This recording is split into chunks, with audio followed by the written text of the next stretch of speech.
The sun rose this morning after the longest day. Well, not the longest day in Mets history, but certainly a long enough day. At 0 for the day and with runners in scoring position, it felt like a long day. Did we mention it was 20 innings? At Citi Field in New York, the New York Mets play the Miami Marlins.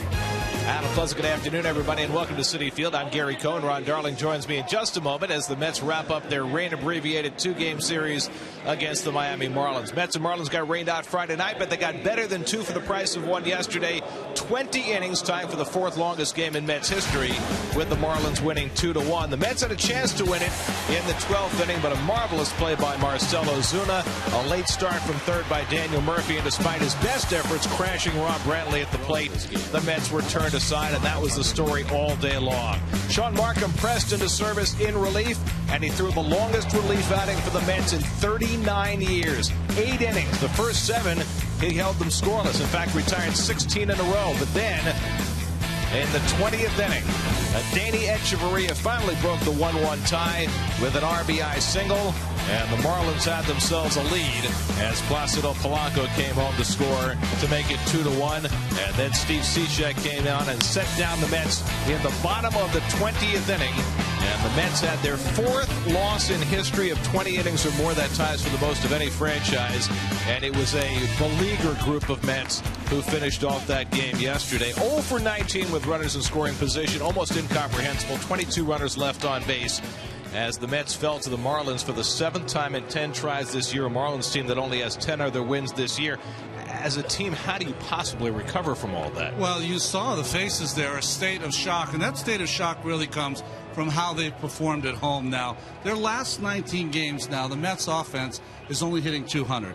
They've only scored 42 runs in those 19 games, and that offense somehow, some way, is going to have to change if this Mets team is going to start to win at home. Mets made one change after yesterday's game. They designated for assignment Rick Ankiel, who struck out his last three times in that game, and brought up Kirk Neuenhuis, who will come off the bench for the Mets today. And the other piece of good news for the Mets is that Matt Harvey, who left the game after 7 innings yesterday with back tightness, is okay. Harvey will start on Thursday afternoon at Citi Field against the St. Louis Cardinals. On to today, and John Neese pitches for the first time in almost 2 weeks, coming back from a little bout of shoulder tendonitis. Well, you know, he had, I thought, his best start all season long 12 days ago against Yankees. Only gave up a run in 7 innings of work. He said he feels fine. He threw in the bullpen 3 days ago. He said he's fit and ready to go. And native New Yorker Tom Kohler, born in the Bronx, raised in New Rochelle, schooled at Stony Brook, will pitch for the Miami Marlins. It's the Mets and Marlins from Citi Field. All the action coming your way on SNY.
See where Toyota takes you. Test drive one at your Toyota dealer. Toyota, let's go places. Bob's Discount Furniture, proud to be the furniture store of the New York Mets. By Geico. And by Nissan. Choose Nissan today for great offers on the most innovative lineup ever. Shop at ChooseNissan.com. Get to Citi Field Tuesday for Klondike Night when the Mets take on the Cardinals at 7:10. As you leave the game, go home with a delicious Klondike bar while supplies last. Could have used that last night. Visit Mets.com for your tickets. Here's your Mets upcoming schedule presented by Hospital for Special Surgery. You can listen to all Mets games on Sports Radio 66 and Sports Radio 101.9 FM WFAN. Day off tomorrow as if the Mets need another one. Then 3 games with the Cardinals and 3 with the Cubs to wrap up this homestand before the Mets head on the road for a very long trip, starting with 5 games in Atlanta. John Neese making his way in from the bullpen. First start in 13 days for John as the Mets try and get a split with the Marlins. First pitch coming up.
Chevrolet, proud sponsor of the New York Mets.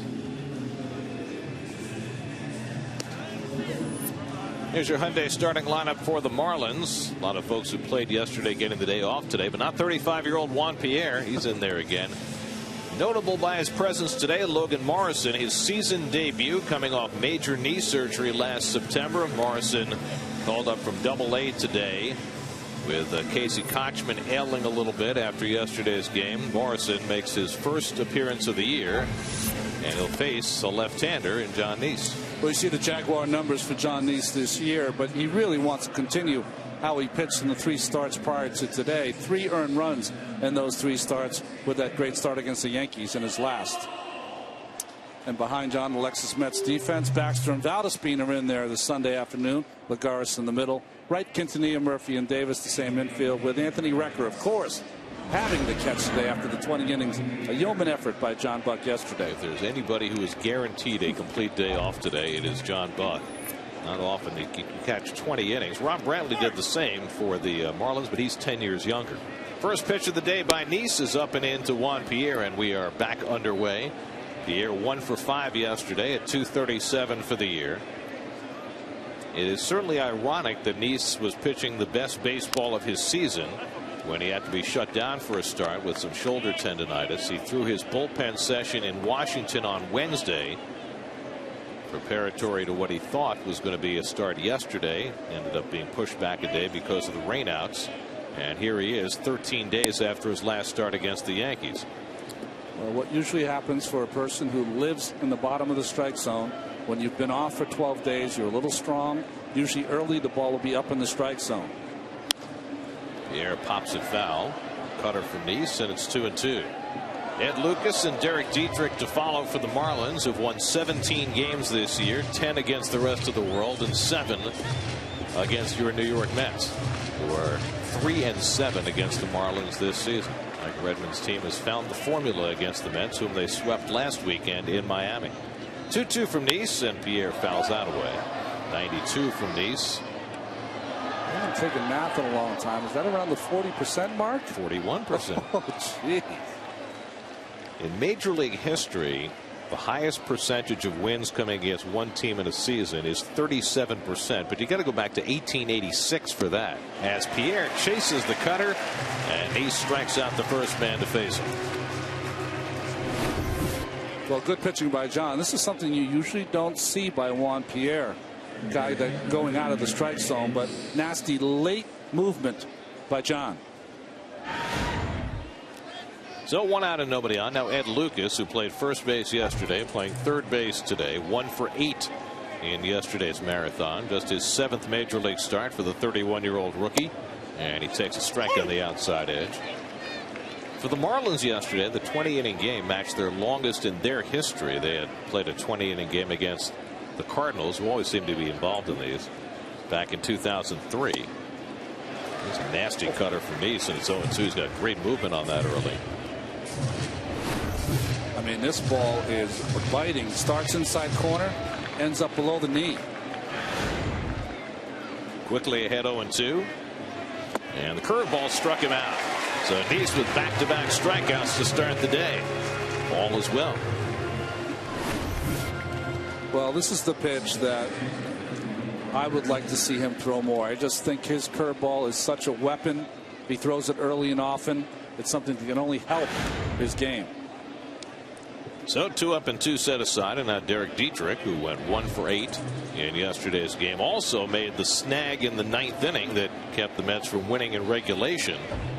Daniel Murphy hit a bullet to his left. He was able to pick it up and send the game on to extra innings, and then 4 hours later we were done. Here's your umpiring crew.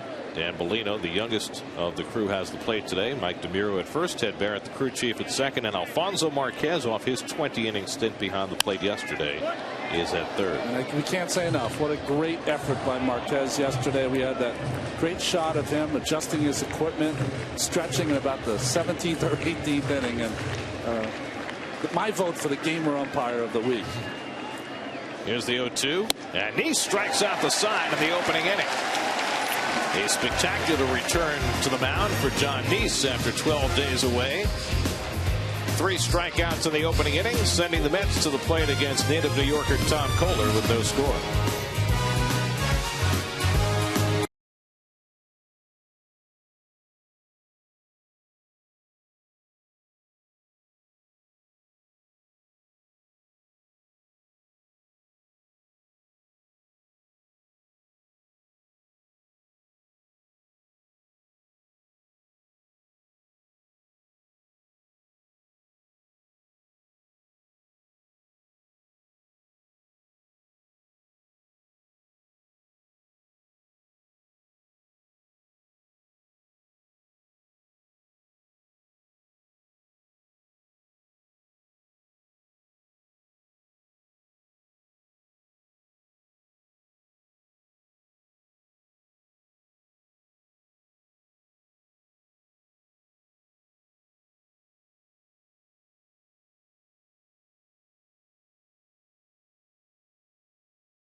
First inning.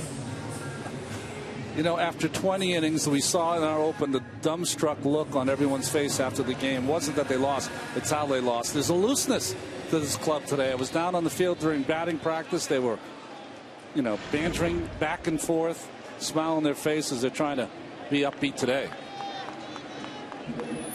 Here's your Chicago Mets starting lineup for today. Daniel Murphy hits cleanup today. 54th time in his career he's done that, as the Mets play a somewhat different lineup today after the marathon yesterday. Omar Quintanilla went 1 for 9 in that game, and he leads off against Tom Kohler. Well, it's interesting to hear Terry Collins see the Toyota numbers talking about Tom Kohler. Said A+ stuff and one of the best curveballs in the game. Well, he throws 94, sometimes 95 miles an hour. He's got a curveball that can strike people out. But Kohler's still getting his feet wet in the major leagues. Quintanilla, by the way, had his average drop 100 points yesterday. Started the day at 455, finished at 355. Well, he and Murph were both 1 for 9, weren't they? He got a base hit in the 18th inning that kept his hitting streak alive. He's now hitting 6 straight games. It's not often you get that many chances. And there's that curveball from Kohler, and Quintanilla just gets a piece of it. Kohler reminds me, he's a very, how do you say, stocky, you know, with big legs. Jeremy Bonderman, who just came back and pitched. Bud Norris for Houston, that kind of strong, sturdy body type. 6'3", 235. He was born in the Bronx, grew up in New Rochelle, went to New Rochelle High School, and came out of Stony Brook University. Like Joe Nathan before him. Although Nathan, if you remember, as Quintanilla flies on the left, Nathan was a shortstop in college. That's right. Pierre puts away the fly ball, and Quintanilla retired for the first out. There's, of course, like Marlins defense. Pierre, who just caught them, and Virgiano, who played most of the game, or half of the game yesterday. Ozuna, who was very impressive in right field. Lucas Echeverria, Dietrich, Morrison on the right side, and Mathis behind the plate. Echeverria, sorry. Well, Logan Morrison just thrilled to be here after not playing a big league game since last July, coming off major knee surgery. He had the patella tendon surgery that the doctor said was one of the worst he had ever seen. And they had to drill through the bone, and it was a very complicated procedure. That was last September, and Morrison has worked his way all the way back. Jordani Valdespin getting the start in right field today. Hitting number 2 in the order, and Kohler throws a curveball inside. Valdespin's last start Tuesday in Washington had a couple of hits, including a double. David Wright on deck.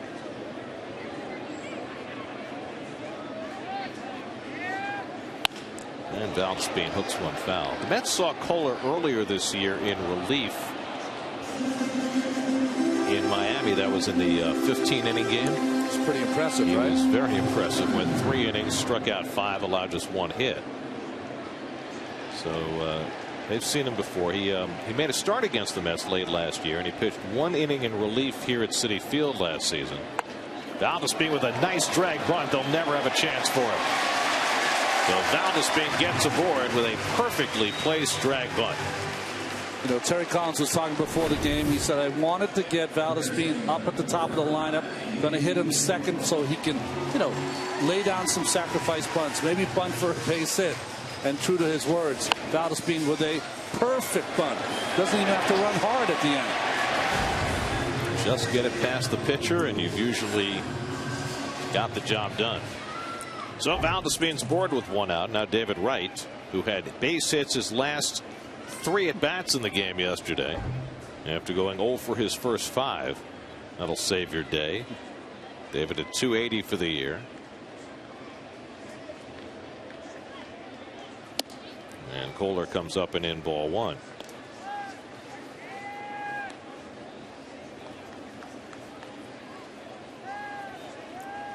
Daniel Murphy hitting cleanup today, waiting on deck. Kohler said he got his pitching in New York butterflies out of the way last year when he pitched an inning in relief against the Mets. He said he was only going to leave 6 tickets today for family and friends. He said everybody else can find their own way here. I don't want to leave 30 tickets and have, you know, 15 people not show up. He doesn't want to waste. Very good. Have we found out, born in the Bronx, in New Rochelle, do we find out, is he a pinstripe guy or true to the orange and blue? I don't know the answer to that. But I have a feeling. Why so negative? It's a generational thing. And a geographical thing. Although, you know, going to college on Long Island, he could have been turned. That's right.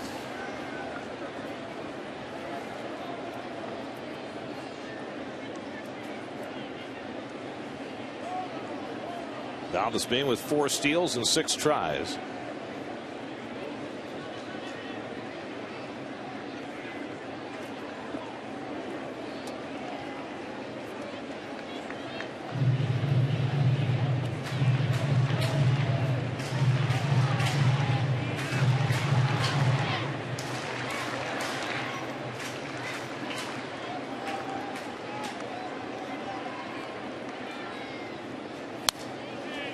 David chasing an outside fastball, and it's 2-2.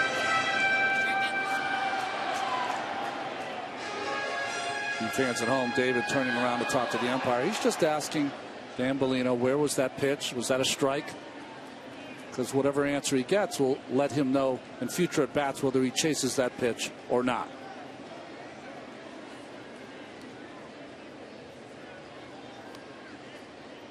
Two and two to right with 1 out. And he grounds one softly to the right side. Dietrich will have to go to first with it. And that's the second out as Valdez moves to second. And so the Mets have their first opportunity with the runner in scoring position. Well, interesting. Just off the end of the bat here, Dietrich took a look. Knew he couldn't get the safe out. And Morrison found his way around first base to get his foot on the base in time. Nice hustle by Valdez. So Daniel Murphy gets the first crack at driving in a run for the Mets, who were 0 for 19, a club record with runners in scoring position yesterday. Terry Collins was asked before the game today if it was the most frustrating game that he'd ever had as a manager, and he said absolutely. And he said there was nothing else even remotely close in his managerial career to what he was feeling yesterday, watching the Mets flail time and time again with opportunities to win. Murphy takes a strike. It almost seemed like they had runners on first and second every inning. They had a runner in scoring position in 9 of the last 12 innings and failed to get him home every time. Almost incomprehensibly at times. Murphy was 1 for 9 in yesterday's game. There goes Valdez stealing third with 2 out, and he's a dead duck. A terrible play by Jordani Valdez, thrown out at third to end the inning.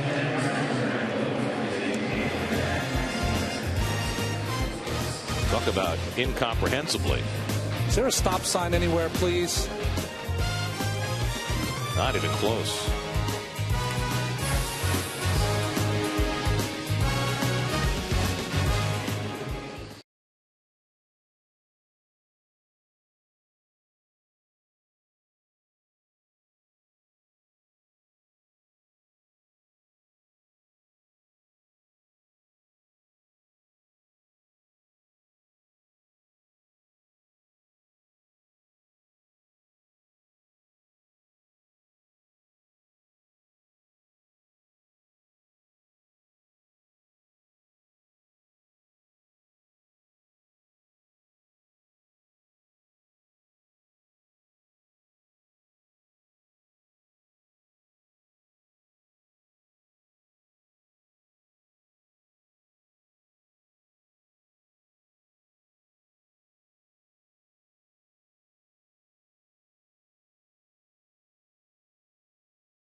But darn well better make it, and Jordani Valdespin did not.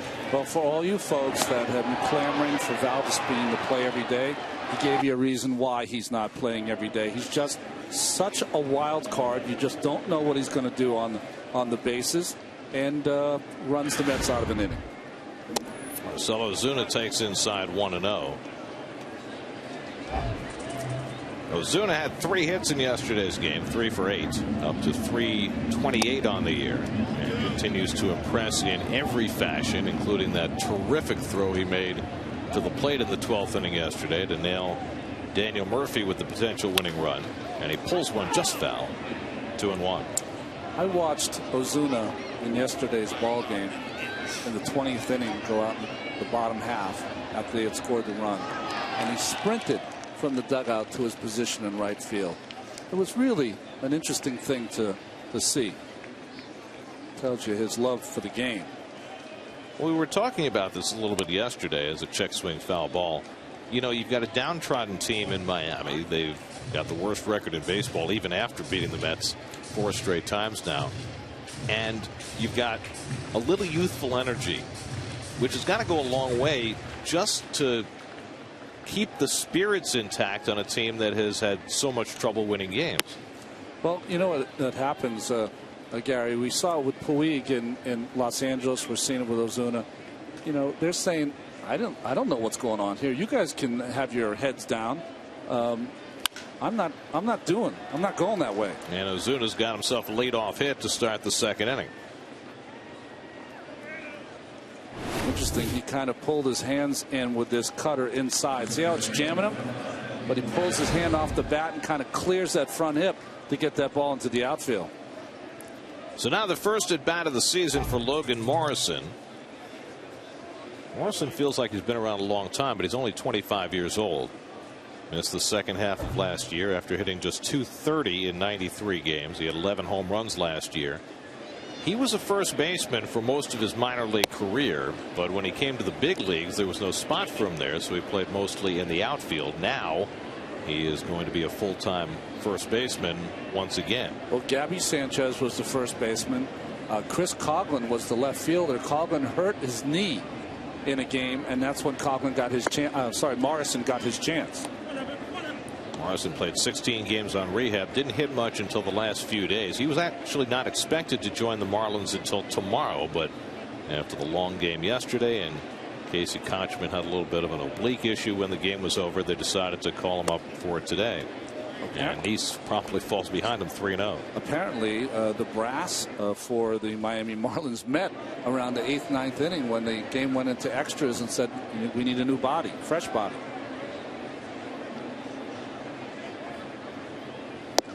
And there's ball 4. So Neese, disgusted with himself, walks the left-hand hitter on 4 pitches. And the Marlins, just like that, have 2 men on.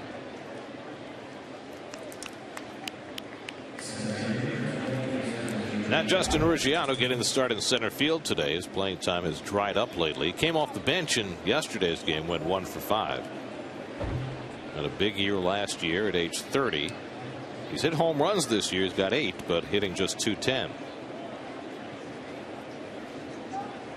So Neese, after striking out the side in the first, has some lifting to do here in the second.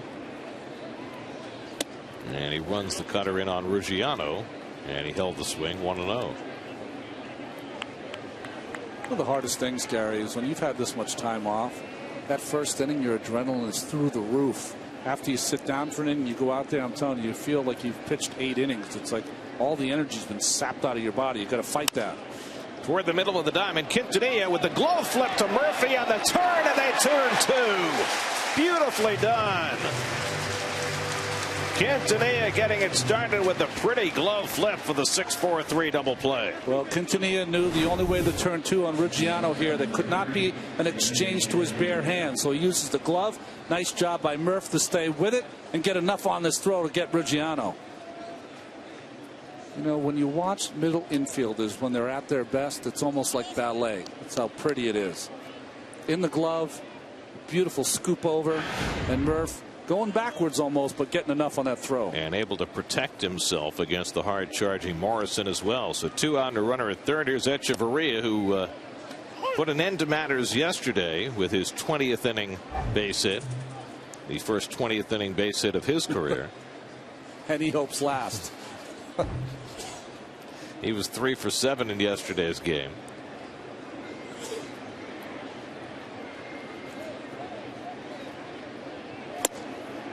And East runs the fastball inside, 1-1.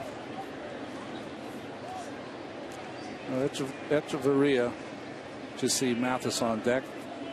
Unbelievable tools defensively at shortstop. Kind of learning how to hit in the major leagues. 24 years old, Cuban defector. Part of that huge trade that the Marlins made in the offseason with Toronto. Both the Mets and the Marlins did plenty of business with the Blue Jays in the offseason. Part of the reason why Toronto was picked by many to win the AL East. Hit sharply and a base hit for Echeverria. And he drives in a run. Not in the 20th, but in the second. And it's 1-0 Miami. Well, semi back-to-back RBI hits by Echeverria. Well, good hitting here. They decide to try to go fastball away. Pretty good pitch as far as on the corner. But a bullet past Murphy. So a run is in. 1-0 Miami. Jeff Mathis the batter, catcher and number 8 hitter, and it's knocked down by Recker, ball 1. Mathis was the only position player on either team not to get into yesterday's game. Mathis, who broke his collarbone in the first spring training game this season, got a late start to his year. The former Angel making his 10th start of the year.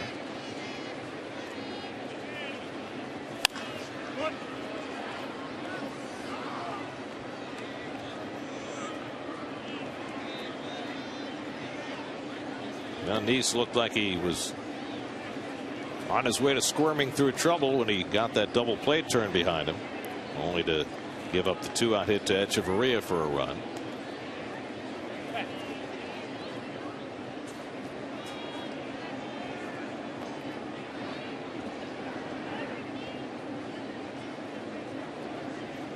The base hit for Echeverria, by the way, gets him over 200 for the year. It's been a climb for him. And Mathis pops one up. Lagares calls, and the side retired. Let the Marlins scratch a run on Echeverria's 2-out RBI hit. 1-0 Miami in the second.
Terry Collins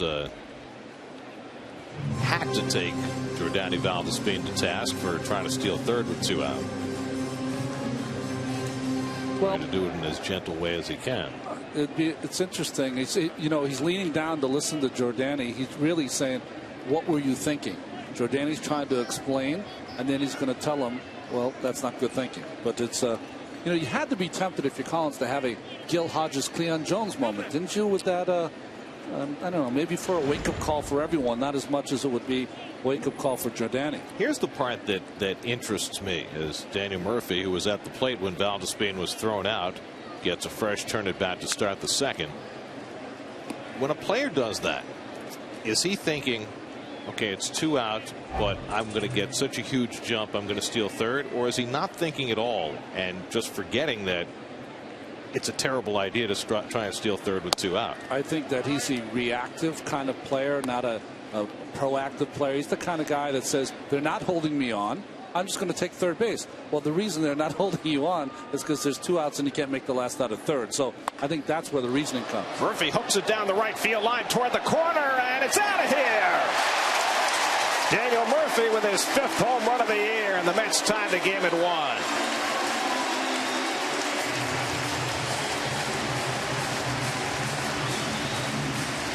You know, it's awfully funny. Yesterday we were talking throughout the later stages of the game about everybody taking big swings trying to hit home runs. Here's Murphy. He takes just a nice easy swing and he hits it out of the ballpark.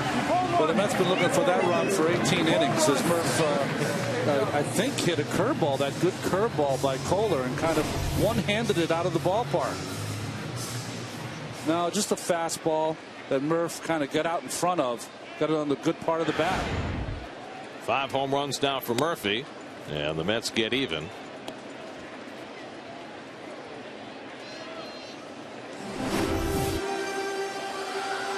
I mean, look at that hand is just starting to come off the bat, the top hand. So really just a one-handed swipe for a home run. Whatever works. Oh, man. Mike Baxter's playing time has dried up lately, as Marlon Byrd has played more and more in right field. Valdespin playing today. Baxter playing left today, giving Lucas Duda a day off. Duda played all 20 innings last night and frankly looked terrific running around in the outfield at times yesterday. You know, I'm going to say it again, and I know I'm beating a dead horse, but I'm sorry. It's the last time I'll say it this year. The best defensive game that Lucas Duda had was in the second part of that game yesterday, because they were playing no doubles defense the entire time. He had his back up against the wall deep. He came in for everything, and he looked great in the outfield. So the moral of the story is? Deep is better for him. You know, give up a single in front of you. That ball over his head is just not his strength. So Duda getting the day off today, because remember that he was suffering with a bit of a tight quad earlier in the week when the Mets were in D.C. So in deference to that, he'll sit this afternoon. Curveball bounced to the right side, and Morrison waits for it. Kohler covers. That's the first out of the inning. So Baxter retired, 1 away. And now Ike Davis. Ike only got 3 plate appearances yesterday, but he scored the only Mets run. He walked leading off the second. Lagares doubled him home, and that was that for the Mets offense. Davis then struck out his 2 subsequent at bats before being pulled for a pinch hitter in the 8th. There's Kirk Neuenhuis, who joined the team today, came in on the red eye from Seattle. Las Vegas was playing at Tacoma, so at least he got a nonstop flight. He's got the eye black to hide the black beneath his eyes. I gotta tell you, looking at Kirk before the game, he looked like a man who had flown all night. Exactly. Another downside to having your AAA team 2,500 miles away. He looked like I feel when I jump in that cab after a red eye, right, to go from JFK to the city. No, Neuenhuis is going to get to play a lot now that he's back. Hit a whole bunch of home runs the last couple of weeks for Vegas. And more importantly, from what Terry Collins was talking before the game, feels as though playing every day in AAA has helped him get his swing back. Remember, he missed so much time last year because of the foot injury. Then he was hurt most of this spring. And he started out the season unexpectedly with the Mets, and he only got 16 at bats before going down. I mean, at some point we really thought that Quintanilla was going to make the team out of spring training. I'm sure Omar was surprised also. So now that Neuenhuis is swinging the bat better, he's here, and he's not here to sit. He's here to play. Kohler behind on Davis, 3-1. And Ike lifts one down the left field line. And Pierre watches it sail out of play, 3-2. Now, Neuenhuis, of course, can play center field. And when the Mets brought Rick Ankiel in 3 weeks ago, the plan was to platoon Ankiel and Lagares in center field. And, you know, Ankiel played a lot because the Mets saw a lot of right-handers and hit for about a week and then stopped hitting. Now Lagares has started playing more and more against right-handers as Davis goes down swinging for the second out. So the question is, do you platoon Neuenhuis and Lagares in center, or do you take both of them, put Neuenhuis in right, put Lagares in center, and play them both every day? Yeah, it's not a straight platoon. What I would do personally is I want to see these guys play, if not every day, the majority of the time, Gary. You have to identify what young players can play on this club. I think it's so important. You know, the Mets have gotten a little bit of a boost at times from Marlon Byrd, and that's nice, but you know, Marlon Byrd is 35 years old, and he's not going to be a part of the long-term future for this team. Here's Anthony Recker with 2 out, and Recker pops up the first pitch, foul, and Mathis gives a look, and it's out of play. There's Marlon. Except for the great play by Marcell Ozuna to throw out Murphy at the plate, he would have had the game-winning RBI yesterday. I mean, that was a good at-bat he took. Fought off a lot of tough pitches. Ozuna up to the task. The one good thing that came out of that play, it had been 9 years since a Met had run over a catcher, and Daniel Murphy finally broke that streak. Ty Wigginton, the last Met to run over a catcher, and he left the Mets at the trading deadline in 2004. Well, there could be fireworks then, because the Cardinals are coming in, right? Ty's on the Cardinals.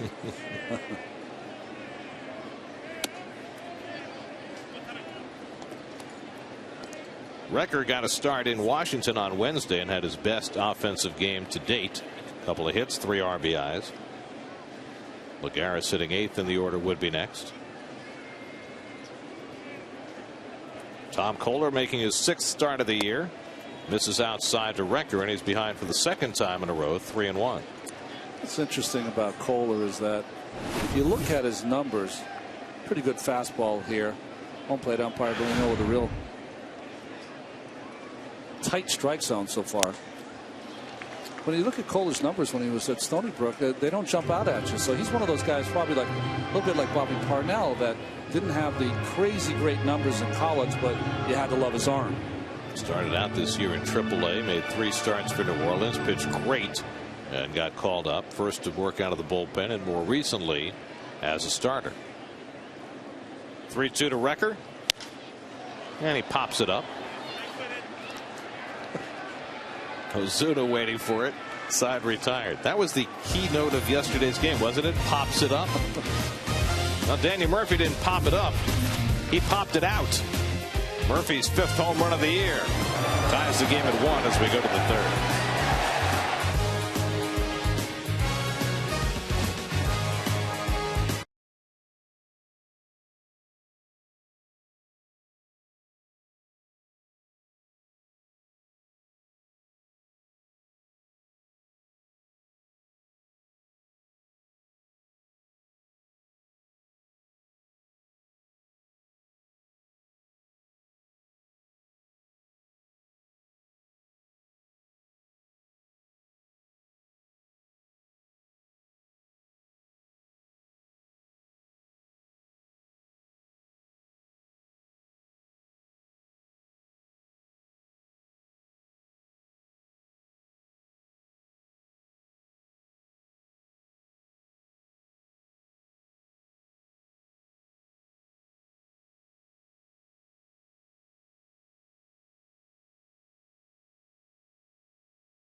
look ahead to minicamp. Plus, it's Muhammad Wilkerson versus Quinton Copel. See who wins the battle of the bowling alley.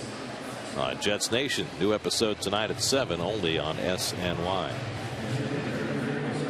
Your Firestone Complete Auto Care Extra Mile, longest games in Mets history. The Mets are one of 3 franchises who have 4 losses of 20 innings or more. And of course, that's remarkable because the other 2 franchises who had 4 losses of 20 innings or more are much more seasoned than the Mets, who didn't come into existence till 1962. Tom Kohler, the batter, leading off in the 3rd. The Braves had 4 20-inning losses, but their first one was in 1918. The Red Sox have 4 losses of 20 innings or more, but their first was in 1905. But the Mets, yesterday was not one of them, but they've played 3 of the 5 longest games in Major League history as Kohler swings and misses 2-2. And they played all 3 of those games in their first 13 seasons. The 23-inning game in 1964, the 24-inning game in 1968, and the 25-inning game in 1974. So the Mets established themselves very early in their history as a team that would go to great lengths to keep you occupied. Wasn't one of those games in a doubleheader or no? Yeah, the Giants game in '64, second game of the doubleheader. Quintanilla gets in front of the ground ball and gets Kohler for the first out in the 3rd. So Ralph, Lindsay, and Bob had it worse than us one day. Well, you know, Ralph Kiner and Bob Murphy had an even longer 24-hour period. 1965, last weekend of the season, Mets are playing the Phillies. The Saturday game, the Mets and Phillies played 18 scoreless innings. Now, in those days, and the game was called because of curfew. Those days, if you had a scoreless tie or a tie game after 5 innings, you had to replay the game in its entirety. That rule has since changed. So the last day of the season, they played a doubleheader. Now, Lindsey Nelson in those days left on Saturdays in the football season because he did Notre Dame football. And because it was the last weekend of the season, they said to Lindsey before the weekend started, you don't have to come back and do the last game. So Bob and Ralph did the 18 innings on Saturday and 18 innings on Sunday. And they did radio and TV. They kept going back and forth, passing each other in the hallway. Really?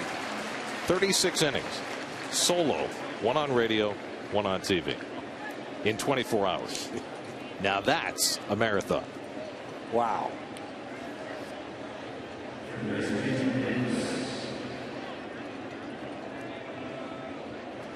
So 2 out and nobody on. Ed Lucas, the batter. We got nothing to complain about. No. Why would we ever complain? Come on. Honestly, when you get in those games, I've been asked by everybody here at the ballpark today, how did you get through it? You know, did you run out of things to say?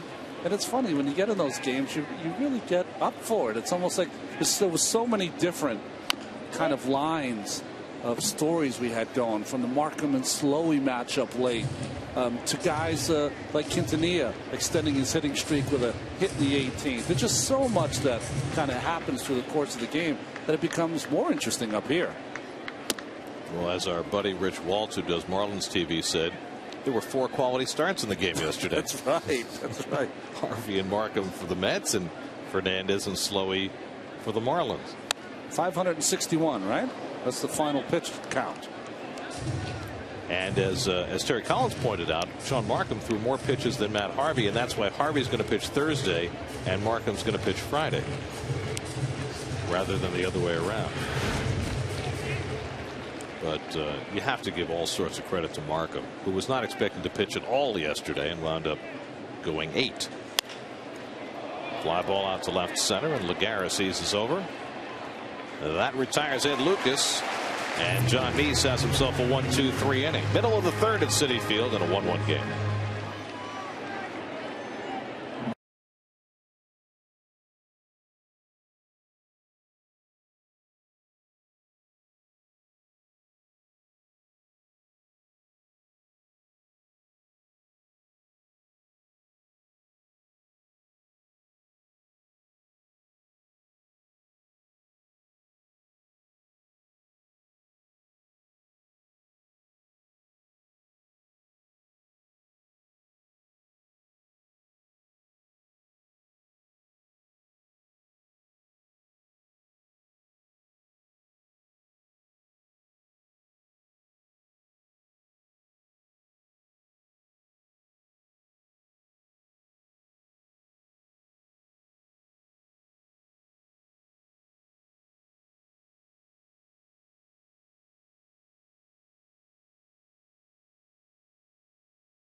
Juan Lagares will lead off for New York.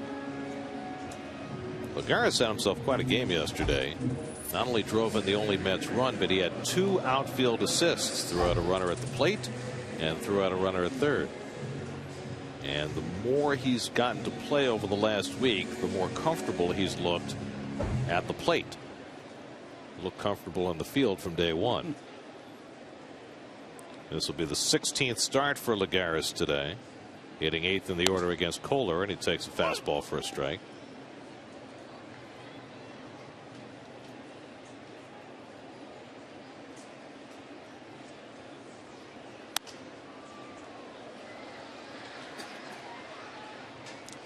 Well, Gary, his whole thing, Lagares, and it sounds like a real easy thing to do. It's not. Jonathan East, checking out the stands, is only swinging at pitches he can handle, pitches in the strike zone. He's just a young kid that is a free swinger, and everything he sees, he wants to swing at. And that's always the tough part for any young hitter. But the reason I say that is because when he has a pitch in the strike zone so far we've seen, he can handle it. Of course, if they know you're going to go out of the strike zone, that enables the pitcher to expand it even more, and you get fewer pitches to hit. Curveball bounced slowly. Tough play for Lucas coming in. The barehand pickup. Safe.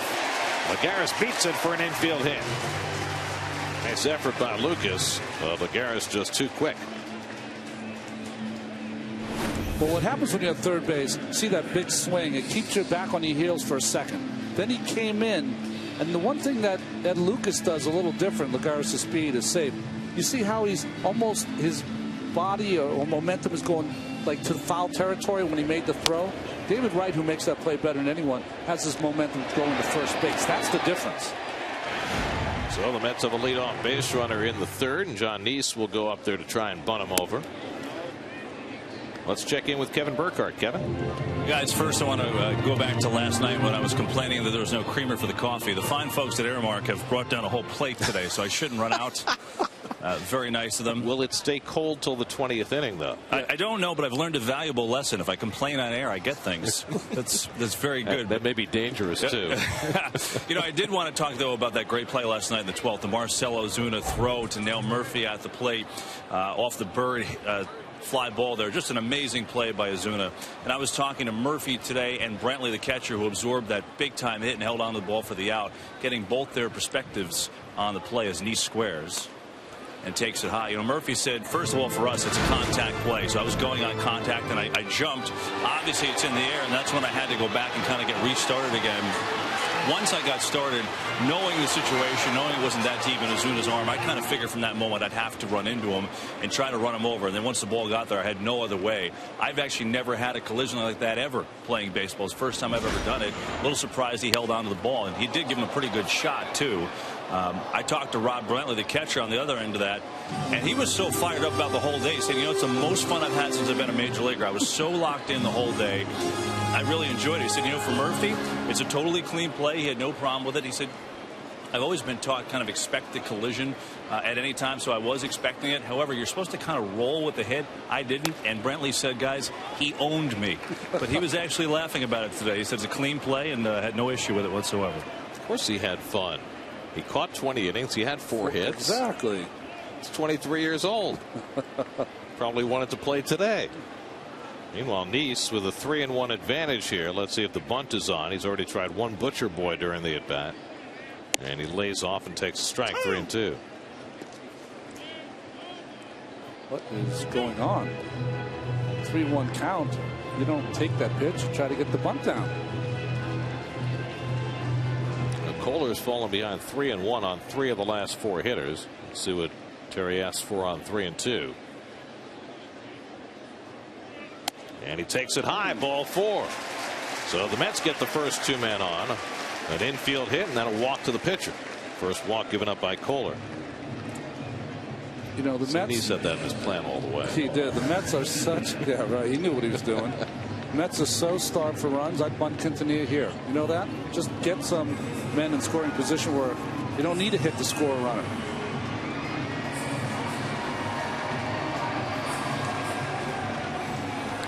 Marlins discussing it on the infield about how they're going to play their defense against Quintanilla.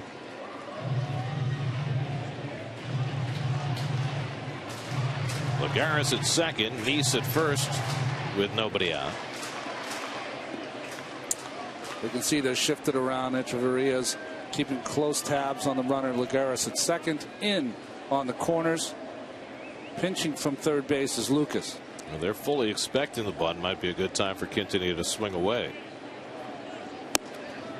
And Kohler having trouble throwing that curveball for a strike. 1-0. You can see Chuck Alexander, the pitching coach for the Marlins, is going to come out. It's almost like when the batter squares around, and I've seen this happen at lower levels, batter squares around, it kind of freaks out Kohler a little bit before he delivers that ball to the plate. Chuck Hernandez, longtime pitching coach, new to the Marlins, been very successful in his coaching career. He was with the Tigers for a number of years. He was with the Tigers when Verlander just started, in fact. Tim Teufel making sure Lagares knows the situation. Nobody out. You don't try to steal third. 1 out, stealing third. Good play. Do we carry cells? You can't carry cell phones on the bases, can you? Do a little texting. You mean a stop sign on the cell phone? That might be a good idea. Just put the frown means you have to stay. The smile says yes. Go ahead. Again, they look for the bunt. And Quintanilla gets the bunt down. A gorgeous bunt. He's going to beat this out. Well, the third baseman, Lucas, did not charge. He was going back to the bag. And it was right in between Kohler and Mathis, and neither one had a play. You know what happens when you pitch at this level, when you've also got to field your position. You can see Lucas never really went for the baseball there. That is not Mathis's play. What you have to do when you release the ball, and good bunt by Quintanilla, is you have to fly to the third base line to make this play. He paused just for a second, and that cost him. Watch the pause.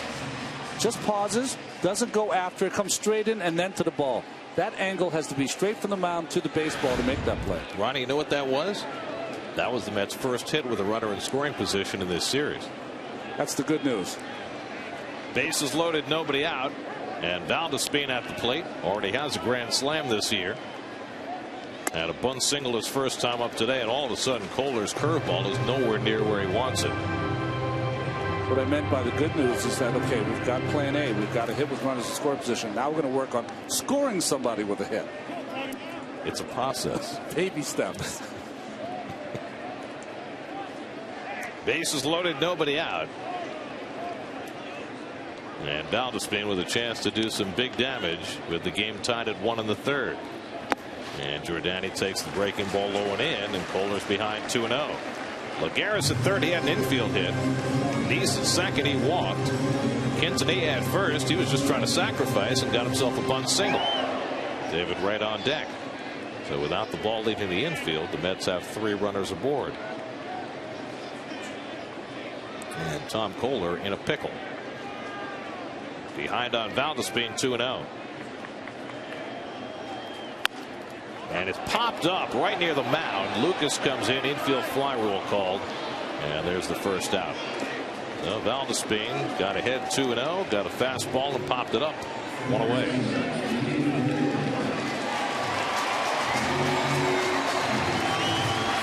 Now David Wright had grounded out his first time up.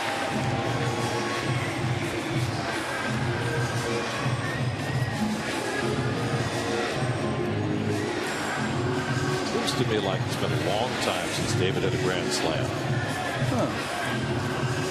A really long time. I would agree with you.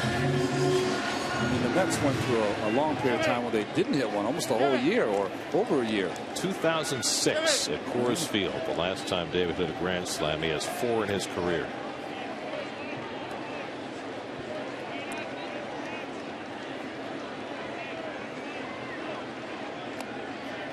Bases loaded, 1 out.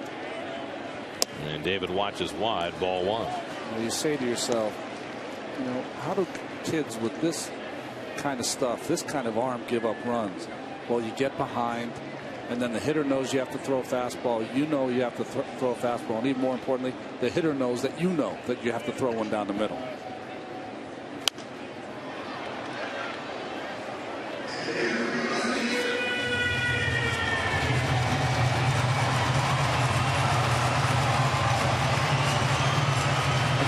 boisterous crowd here this afternoon than yesterday. Bigger one, too. Yeah. Nice.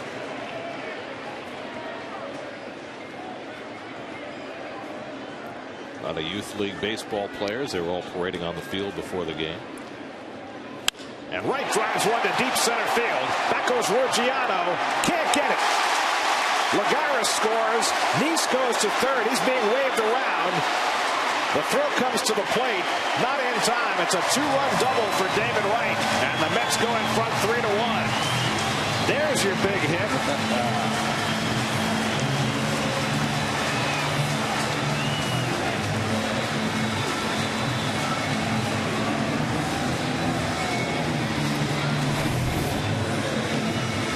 Fastball right down the middle and just tattooed by David Wright over the head of Ruggiano.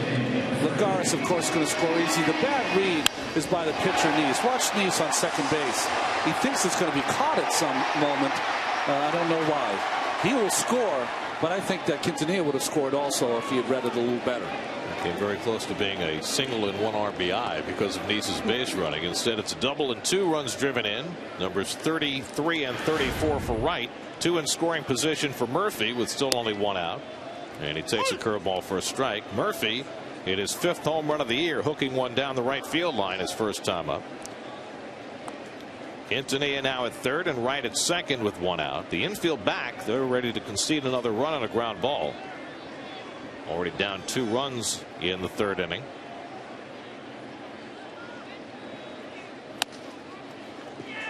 Kohler still trying to find that curveball, which is supposed to be his best weapon. Well, he's overthrowing it right now, and that might be, you know, jitters from pitching in front of the home folks. His home, a little jacked up a little bit.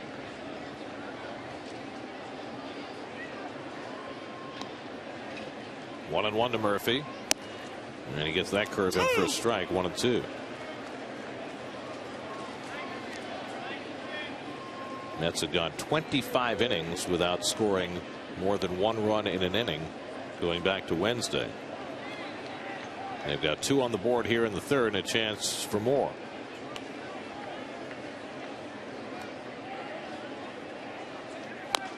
And Murphy stays alive.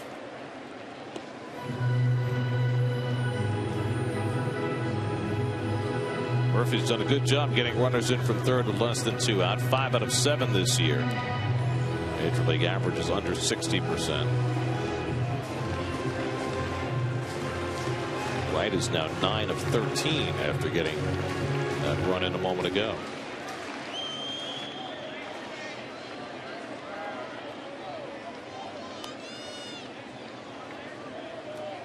One, 2. Up and away with the fastball, and it's 2-2 to Murphy with Mike Baxter waiting on deck. That home run by Murphy and then the ball off the bat of David Wright. Ball traveling a little better here this afternoon. A little bit of humidity here today. Yeah, a little warmer, a little more humid. With more humidity to come.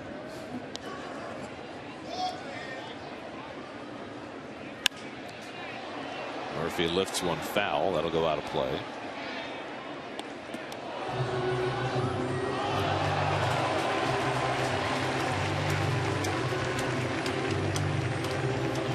Well, Murphy had a base hit his first time up yesterday and finished 1 for 9. Home run his first time up today. Seeing if he can build a bigger day.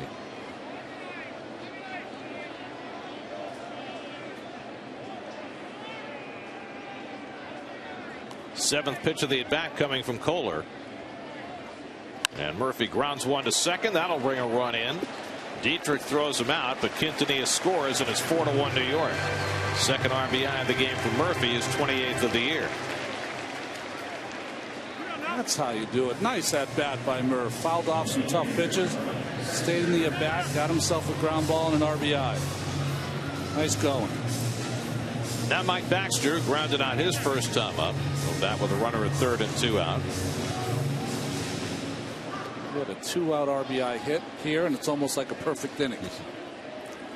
This is Baxter's first start in 11 days. Last time he started was at Yankee Stadium. And he lifts one out to center field. Should be easy for Ruggiano.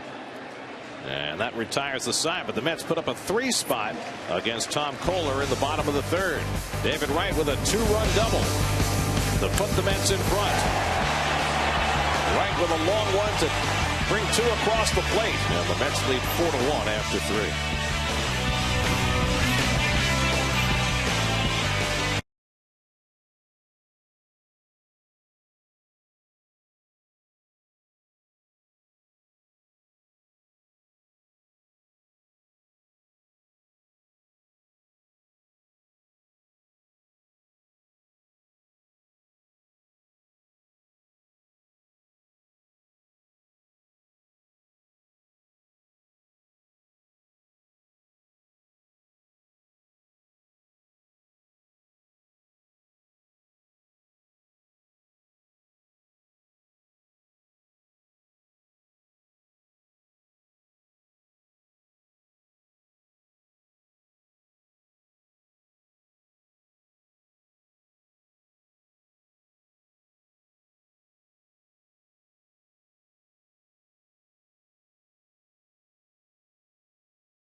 Starters had faced each other in 2 games that lasted 15 or more innings in the same season. Last time it happened was in 1884. Derek Dietrich leading off the 4th. Rounds out to Quintanilla. 1 pitch for Nice. And he has the first out in the 4th inning.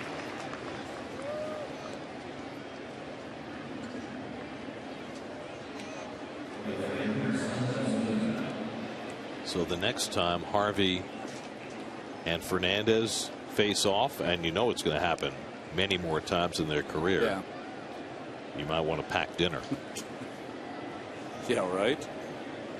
No food yesterday, so.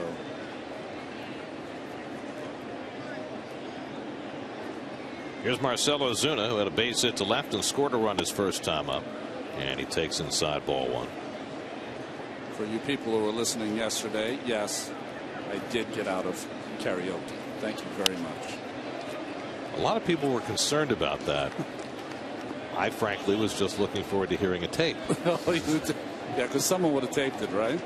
Now here's the question. Okay. Was it the kind of karaoke event where you could choose your own song, or was somebody going to have to choose it for you? Well, I think that is they did both. You had one choice of a song, and the other game they play is that the people get together and choose a song that they think will be impossible for you to do. The most embarrassing thing that they can possibly think of. Exactly. Recker coming back to the barrier and just enough room to make the catch. And Ozuna retired, 2 out.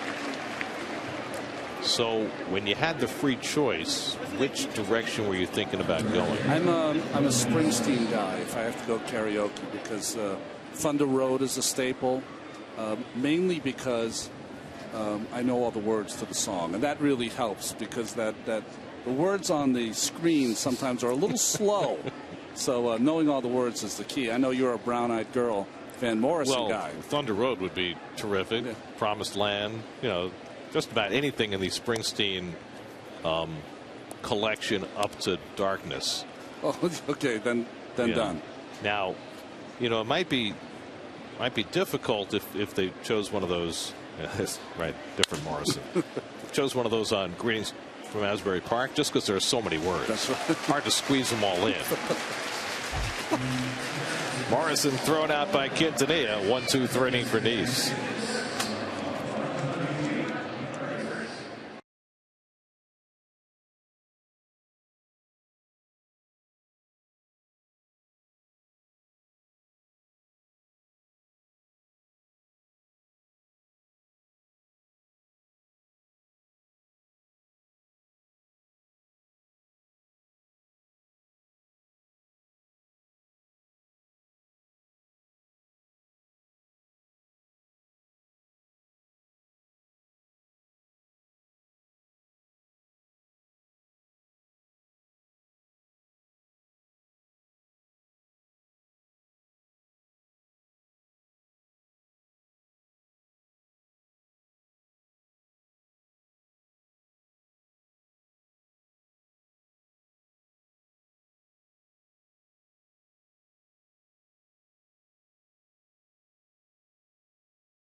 Ike Davis leads off against Tom Kohler.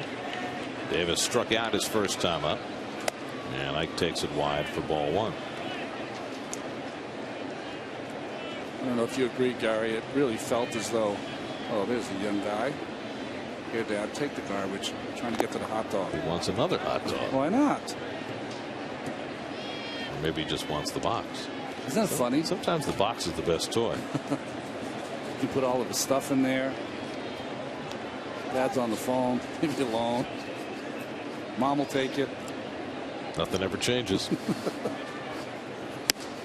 Fastball strike to Davis, 1-2. I was going to say, I don't know if you agree with me, but it seemed like Ike had taken a step forward, and he's gone backwards a bit again. Anthony Recker on deck, then Juan Lagares. Big day for the youngsters at the ballpark. Lucas throws out Davis, one away.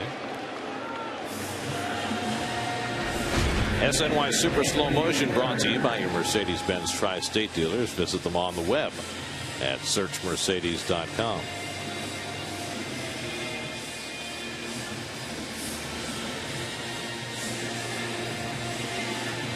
Recker flied out to right his first time up.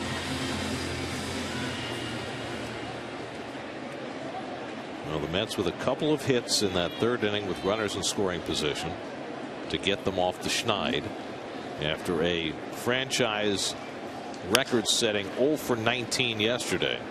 Big hop for Echeverria, and he throws out record 2 away. The Mets yesterday, when they went 0 for 19 with runners in scoring position, since the Mets came into existence, that equals the biggest 0 for any team in a game with runners in scoring position. 2 other teams have done it since the Mets came into existence. The Pirates, in a 9-inning game, 9 innings, went 0 for 19 with runners in scoring position against the Padres in '77. And the Red Sox did it in a 12-inning game against the Yankees in 2004. So the Mets had a few more opportunities. Now, I noted this from last night, and this was a 9-inning game. Colorado against San Diego last night, they went 0 for 15. Really? With runners in scoring position in a 9-inning game. That's hard to do. In Colorado? in Colorado. That's a caveat to that then. Wow. It was Eric Stoltz keeping them at bay for the most part. What's amazing about baseball, though, Mets lose yesterday, score a run in 20 innings. First game in Washington, they scored 2 runs against the Nationals. Sandwiched in between those 2 games, they got 15 hits and 10 runs. Just never know. Lagares hits the ground ball to short. Echeverria throws him out. 3 ground balls in a row for Kohler, and his first 1-2-3 inning of the day. We're through 4, 4-1 New York.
Inning ran into a spot of trouble in the second, gave up a run, but he's retired 7 in a row since that. Justin Ruggiano leads off for the Marlins in the 5th inning. Ruggiano banged into a double play his first time up and takes a strike. You know, we referenced the 1884 being the last time that 2 pitchers had hooked up in 2 long games in a season. That goes Lagares right to the wall to make the catch. Well, Lagares has looked awfully smooth out in center field, hasn't he? Well, he just knows his way around the outfield, doesn't he? I mean, made that tough catch look easy. Gets himself ready to cushion up against that wall and holds on to that deep drive by Ruggiano. Look at that concentration. Looking right into the web.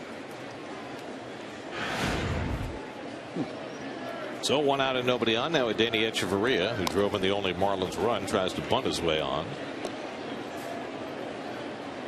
Anyway, 1884, the last time the 2 pitchers hooked up in 2 what turned out to be 15 or longer inning games in the same season. It was the Boston Beaneaters against the Providence Grays.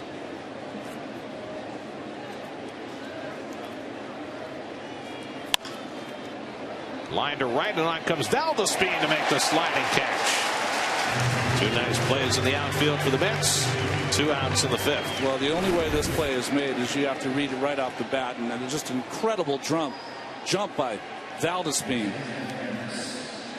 Dives really just to cushion and make it a little easier to hold on to that baseball. Nicely done. So 2 out and nobody on for Jeff Mathis. So the pitchers involved in 1884 for Boston, it was Jim Whitney. Okay. And for Providence, it was Old Hoss Radbourn. Now, I've heard of Old Hoss Radbourn before. He won 309 games in the major leagues. But here's what I didn't know. In that 1884 season, Old Hoss Radbourn started 73 games. He won 59 and lost 12. He pitched 678 and 2/3 innings. I'm not making this up. Can you imagine? And you know what's amazing about that? He had a 160 inning limit the year before. So it's the jump is just so incredible. Ripped down the left field line, an extra base hit for Jeff Mathis.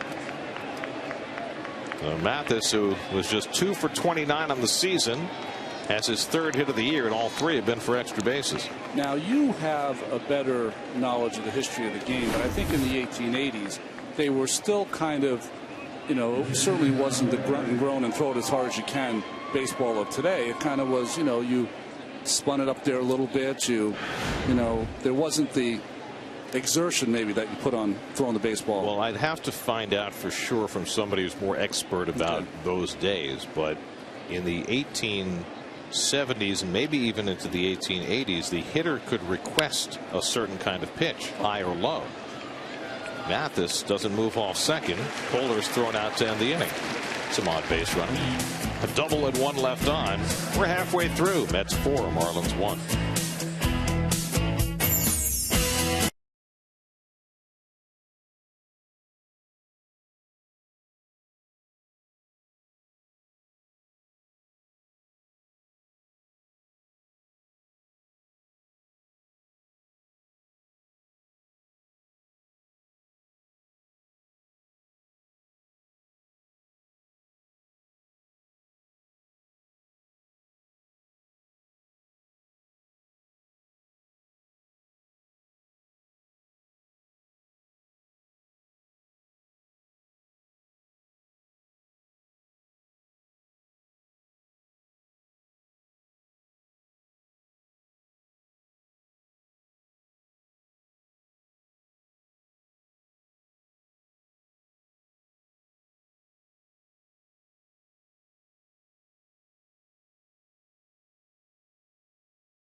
Plus, a preview of Tuesday's Mets-Cardinals opener with exclusive interviews and insider info on Daily News Live, presented by Citi, tomorrow at 5, only on SNY. Here's your 5th inning recap, presented by your Tri-Honda dealer. Mets got a couple of hits with runners in scoring position in the 3rd, including a 2-run double from David Wright. Daniel Murphy with a home run, and the Mets have a 4-1 lead as we go to the bottom of the 5th. And John Neese will lead things off. I want to pick up on the Old Hoss Radbourn conversation, Trey, because I don't think we did Old Hoss justice for his 1884 season. I know, I made funny of it, sorry. Well, we mentioned that he was 59 and 12. What I didn't mention is he had a 1.38 ERA, led the league with 441 strikeouts, and here's the best part of all. He pitched in 75 games, 73 starts, and 2 relief appearances. Out of the 73 starts, as Neese grounds one to third, and Lucas makes a wide throw, and Morrison stays on the bag, 1 away. Out of the 73 starts, how many do you think he finished? In those days, probably 50 of them. 73 starts, 73 complete games. He finished every single one of them, and the 2 games he pitched in relief, he got a save. That was his season. All 678 and 2/3 innings of it. the night before Old Haas's start, the bullpen would have a great time because they knew they weren't going to be in there the next day. Now, after going 59-12 in 1884, he had an off year in 1885. He only went 28-21 and only pitched 445 and 2/3 innings. And how many wins did you say he got? 309? 309 in 11 years. Started in 1881. Last year was 1891. Morrison makes the play behind the bag, and Quintanilla retired. That's 5 straight ground ball outs now for Kohler. He's gotten himself back in a better rhythm. So 2 quick outs in the bottom of the 5th. Now, finishing every game you start. Yeah. I understand you once had a season like that. Well, I didn't have a season when I was at Yale, and now this is going to sound like it's better than it is, but I started 28 times there as a collegian and finished all 28.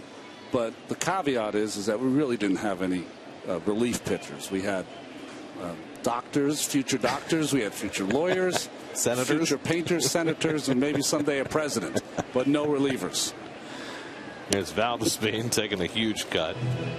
Now, there is a small caveat. Some college games only go 7 innings, but you were probably the 9-inning guy.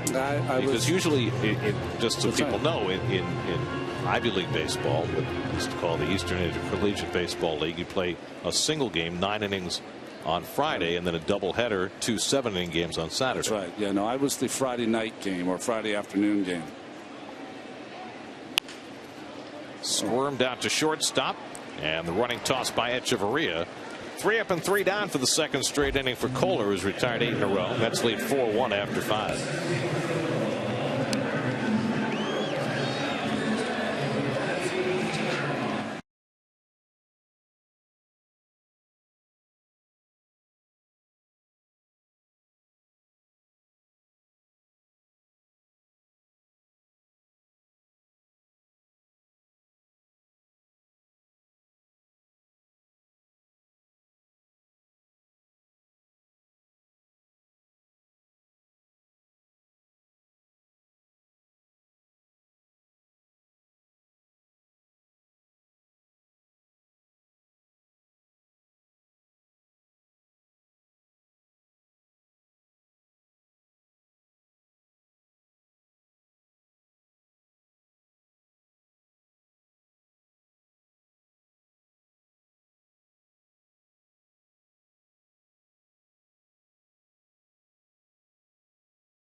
Sixth inning, Juan Pierre leads off, 3rd time around the batting order against John Neese, who's allowed just a run on 3 hits in his return to action after missing 1 start. Pierre is 0 for 2, and he takes inside ball 1.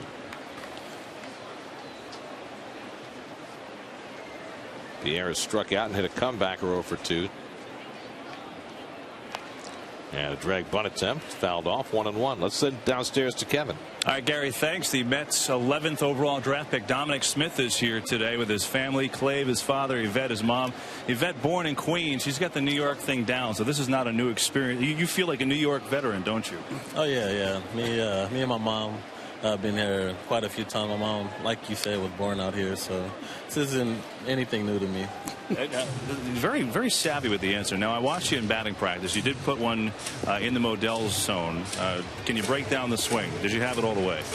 Kind of rusty. I haven't been playing baseball for a week, so it was just good to get out here today and get some swings in, and just getting ready for the season. So everything's pretty good right now. Pierre goes down. What was it like for you when you get the notice on the draft on Thursday that, hey, number 11, it's you. You're the Mets pick. What was your immediate reaction? A lot of relief and excitement. The draft was great, and I'm happy to be a Met, and it's feelings that I can't even describe right now. So it's just a good feeling. It's a good position to be in, and I'm just enjoying it and taking it all in right now. You know, when I was 17, I was lucky if one of my friends broken down cars made it to school. You're taking BP at Citi Field, man. Does that hit you? Right now I'm on cloud 9. Honestly, I talked with most of the team. I was out there with them today, stretching and stuff, and they just gave me advice, told me to just keep working hard, and hopefully they see me in a couple of years. So it's just a great feeling and a great opportunity, and I'm glad the Mets gave me a chance. What did David Wright tell you today? David Wright told me he's going to keep tabs on me and to keep working hard, work hard every day and have fun. He says you're going to go through a lot of ups and downs, so make sure you just keep your head on and just work hard every day. So, you know, Gary and Ronnie, our announcers, were talking yesterday. There were some of the faithful fans that stayed for the 20 innings. You were one of them. You were here and you stayed all 20 innings yesterday. What'd you think of the game? The game was great. I stayed the whole 20 innings. It was a great game, and I'm a baseball-holic, so if I'd have left here, I probably would have watched it on TV anyway, so I might as well watch it up front and center and in person. So I did stay. Me and my family stayed, and we had a great time. One last thing is Lucas has a base hit against Nice Dietrich coming up. The Mets scout who watched you, there was a little symmetry here. The area scout, he coached you since you were 11 years old. Tell me about that relationship and why that made it feel comfortable for you to come here. The scout, Andrew Toussaint, he's been my coach since I was around 11, and he's played a big part of my life. He helped me with the exposure, with everything over at the academy, and he helped me with my swing. He helped me with defense, and he ultimately prepared me for this and for the opportunity that the team was going to give me. So it was pretty easy for a close family friend, for my parents to let me go and take this opportunity. And I feel very comfortable. The Mets have a great organization and great front house people. And like I said, the Big Apple, it's the greatest place to be right now. Well, the Mets hat looks good on you, Dominic. As another base hit by Dietrich. Congratulations. Enjoy it. We'll see you soon, okay? Thank you, guys. Appreciate it. All right, Gary, take it away. An 0-2 curveball, and Dietrich has a base hit. You know, Dominic Smith, perhaps, in some way, was destined to be a Met. Why is that? Well, he's 17 years old. Okay. He'll turn 18 next Saturday. Next Saturday is June 15th. The Mets, in their history, two of their most important acquisitions in history were first basemen that they acquired on June 15th. Don Clendenin in 1969 and Keith Hernandez in 1983, both acquired on what was then the trading deadline, June 15th. And perhaps the Mets' future first baseman, Dom Smith, born June 15th. Boy, kind of like our pitcher today, John Neese, right? Right. He was born the day you guys won the World Series in '86. Destined. Marcell Ozuna is 1 for 2. He's in his first jam since the second inning. Congratulations to Clavin and that too. I'm a big believer. See that pitch, kind of a change up there, up in the strike zone. Big believer that it takes a kind of a village to produce a baseball player, from driving to practices and everything that you do. So big day for everyone around. I might also mention that if you go back to 1962, Mets got a left-hand hitting first baseman at age 17. That's when right. they signed Ed Kranepool out of high school before the draft even existed. And remember, Eddie was in the big leagues by the end of that season. I don't think Dominic's going to be here this year. It might take him a couple of years. I don't know. I saw him in batting practice. He's been pretty impressive. He didn't bring his glove, but what I've heard is that he is just outstanding defensively too. So. And he's buying himself some more trouble, falling behind on Ozuna 3-1. Well, they say that Dominic Smith could play the outfield, but because his glove is so good, they intend to keep him at first base. Here's a 3-1 to Ozuna, and a fly ball out to right center. Long run back for Lagares, deep in the gap, and he can't get to it. Off the wall, plays it cleanly though. Lucas will score, trying to score as well as Dietrich. He'll come home. All the way to third goes Ozuna with a 2-run triple, and the Marlins cut the Mets lead to 4-3. Well, Ozuna keeps showing us that the talent that he has, ability to hit the ball with power to the opposite field. Fastball up in the strike zone. And watch Lagares. He does play it perfectly, but what happens? Drops the exchange, and that's what allowed Ozuna to go to third base. You can see the read off the runners on the base. Second base, not so great. On first base, the runner is going. But you can see when he drops it, that gives Marcell Ozuna the chance to get to third base. And they are going to score a double for Ozuna, and then an error on Lagares. 1 RBI, second run scores on the error. LaTroy Hawkins quickly to work in the Mets bullpen. John Neese was sailing through the first 5 innings, but trouble has found him here in the 6th. Couple of base hits up the middle from Lucas and Dietrich, and Ozuna cashes them both. Now the tying run at third, and the Mets will bring the infield in against Logan Morrison, who's walked and grounded to short in his first game of the season. Interesting defensive decision. 1 run up in the 6th inning. Lays to center field. Lagares comes on, makes the catch. Ozuna late to tag, and he'll stay right there. A perfect one-hop throw by Lagares, who threw out 2 base runners yesterday. Well, just like we saw yesterday with Merv, you know, when you're a base runner, what you have to do, anything in the air, you have to hustle back. Anything in the air, because if it drops in, you will score easily. Not that it would have mattered. There was no chance he was going to score in that short line drive. So 2 out in the inning. Ozuna still at third, and it's left to Justin Ruggiano, who hit one to the fence in center field his last time up that Lagares ran down. He's trying to hang on to the lead in the 6th inning, and moves the feet of Ruggiano. Ball 1.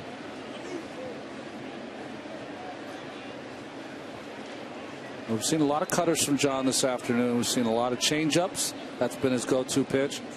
We've seen less than 5 curveballs. Last one he threw, Dietrich out the base hit to center. He throws a curveball there and misses. And now he's behind 2-0 on Ruggiano. You know, when you only throw that pitch occasionally, it's hard to get a feel for it.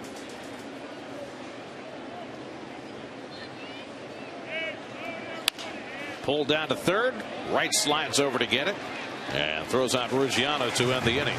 But the Marlins get closer with a couple of runs and cut the Met lead 4-3 in the 6th.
And here at Citi Field, we go to the bottom of the 6th. Mets with a 4-3 lead. David Wright put the Mets in front with a 2-run double back in the 3rd. He leads off against Tom Kohler, who has settled in and retired 8 in a row, and he throws a head-high curveball for ball 1. He has not had control of this pitch all game long, and this one just a spinner at David's head.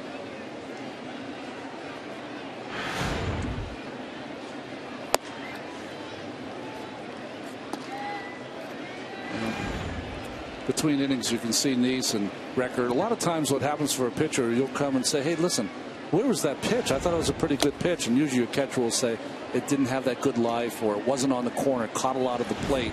Because when you're out there, sometimes you feel as though that ball is right on the corner and beautiful. And Record's showing what Ozuna did to that pitch up in the strike zone. Well, Ozuna got the Marlins close. One of the runs earned, one of them unearned in that top of the 6th inning. But Neese getting the next 2 hitters to pin that tying run at third base. 2-2 from Kohler. And Wright chases the slider. And Kohler has just his 2nd strikeout of the day.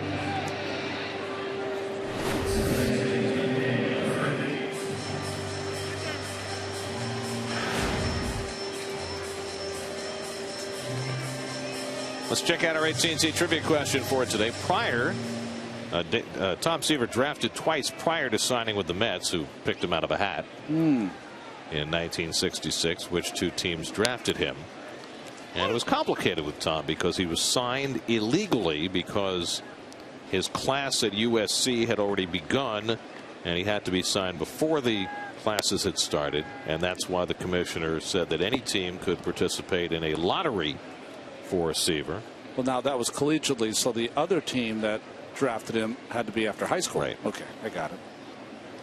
And of course, Tom also went into the Marines, so he had a lot of time between the time he was first drafted and the time the Mets eventually signed him. Of course, he was in the big leagues the next season. Didn't require a lot of minor league seasoning. He was Rookie of the Year in 1967. Well, he goes 16-13, I believe, that year. For a really bad team. 16 wins the next year, too. And then, of course, 69, his first Cy Young.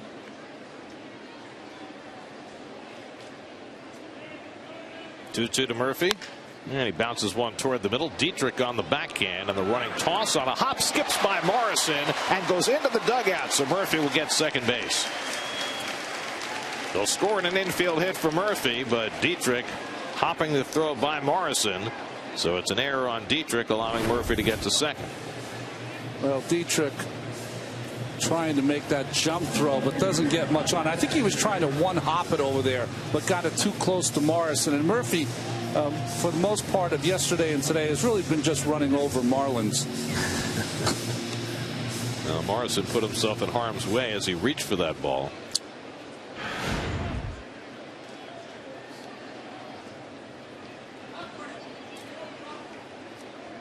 Murphy would have been a heck of a special teams player in football. Oh, yeah, he would have had a great nickname. I'll tell you that. He'd be the gunner. Well, they have in football. They don't really do it anymore now because of the, they don't want the kickoff in the NFL anyway. But they have one guy who's called the wedge buster, and he's the guy that just runs down there and cannonballs himself into the middle of all the blockers, and then everyone else kind of picks up the pieces. Murphy would be that guy.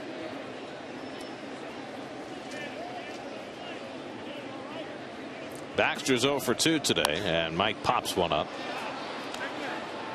Echeverria makes the call, looking through the sunglasses, and that's the second out. The Mets used to have a player like that who had a football pedigree. His name was John Stearns. Oh, yeah, right? Bad dude. Stearns was involved in one of the most fascinating home plate collisions I've ever seen. Dave Parker was running, and Stearns was blocking the plate. And not only did Stearns tag out Parker, who was trying to run him over, he managed to turn his shoulder and flip Dave Parker, who was a huge man. Yeah. Flipped him about 20 feet past the plate. That's how tough John Stearns was. Well, you know, the whole thing about football, and the reason they practice with pads when you're a kid, is you learn how to tackle people, and there's an art to it. And when you're a defensive back for Colorado, right? Yep. You have to learn how to tackle people and tackle them hard, and Stearns knew how. Ooh, that is one ugly swing by Ike Davis. Committed to one pitch, got the other one, and couldn't hold back. He had a swing kind of like that when he grounded out to third base his last at bat. Trying to pick up Murphy from second with 2 out. And he drives this one deep in the gap in right center field. Back goes Ruggiano, and he gets there to make the catch. That ball died off the bat of Davis, and Ruggiano able to alter his route and make the play. Still 4-3.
Tuesday night after the Mets take a day off tomorrow. The Cardinals come in, best record in baseball.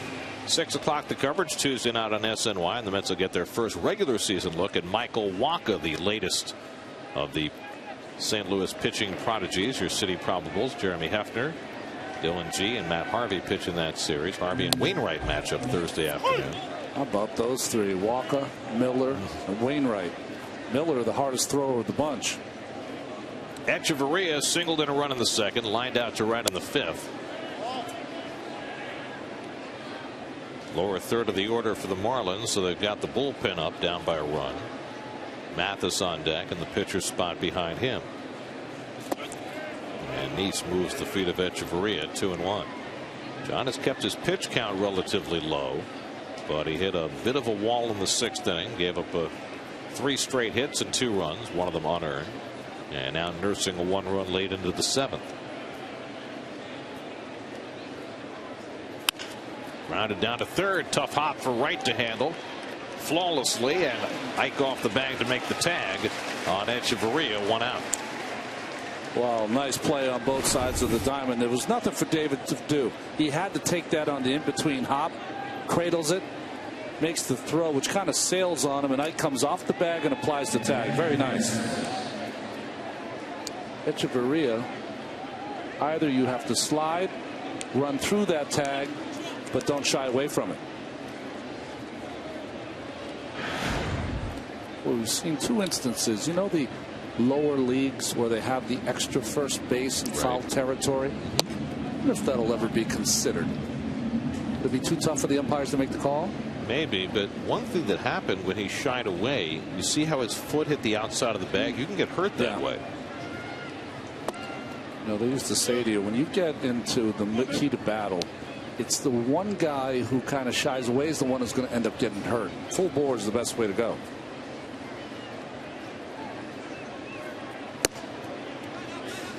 So Ryan Webb up in the bullpen for the Marlins.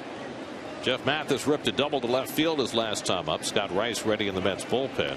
For the moment, Tom Kohler is out on deck to bat for himself. We'll see if that happens. And Mathis takes a strike. Have to figure if Mathis gets on, maybe they leave Kohler into bunt. Yeah. Mathis didn't like it. Let's see what his fastball is. He thought it was down. He could be right. He's been watching them from behind the plate today, seeing how Dan Bellino calls them. He fouls off that pitch. 3-2. You know, we saw Ryan Webb up in the bullpen for the Marlins. He yesterday, of course, was regaling all the Marlins with his dad's story, Hank Webb, and that you told all the fans yesterday. And apparently Hank is very comfortable with his history as the guy who created the ending to the 25-inning game. Little bloop in foul ground, and Ike with the slide makes the grab. Nicely done by Ike Davis. 2 out.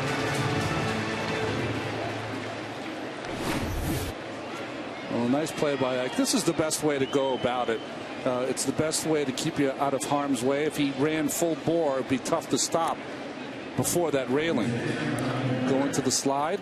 Keep your eye on the baseball. Nice catch. 2 good defensive plays by Davis in the inning. 2 out and nobody on, and Kohler will stay into bat for himself. And he takes a strike. Kohler's been up twice, grounded to short both times, looking for his first major league hit. He's gone 6 innings and gotten better as the game has gone along. And so he's going to pitch in the bottom of the 7th, even with his team a run behind. Kohler with 89 pitches. Nice now up to 91. Honestly, don't mind this play. You know, when you think of the Marlins, you think about, you know, they're striving for the future down the road. He's pitched a good ball game. Leave him in there. Late swing foul.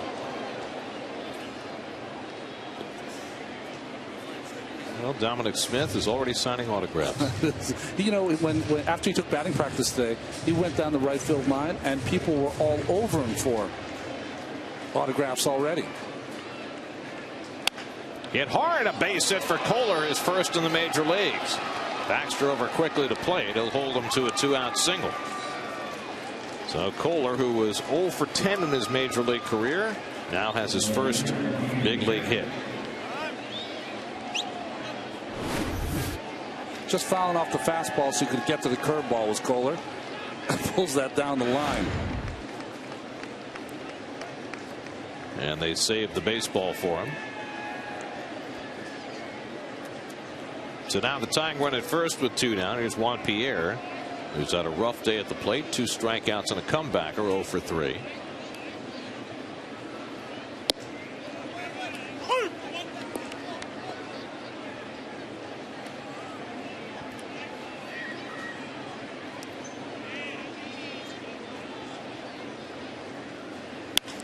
And Pierre slaps one foul, and it's 0-2. It's trying to nurse Nice through this 7th inning. He's due a turn at bat in the bottom of the inning, approaching 100 pitches, and he'd have to think after sitting out for a couple of weeks that this would be his last go round. Oh, and Pierre one off his thumbs as that bat shatters in his hands. Well, you hate to say this, but I don't know if I've ever seen a game where Juan Pierre has been kind of not on his game. 2 strikeouts. He never strikes out. Getting jammed like that from Nice. You know, 35 years old after 20 innings. Tough road.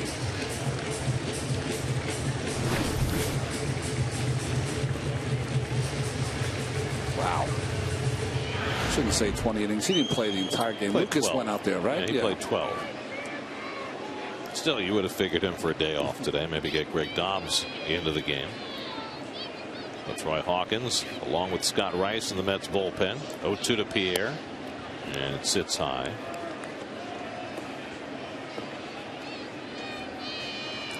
Ed Lucas would be next.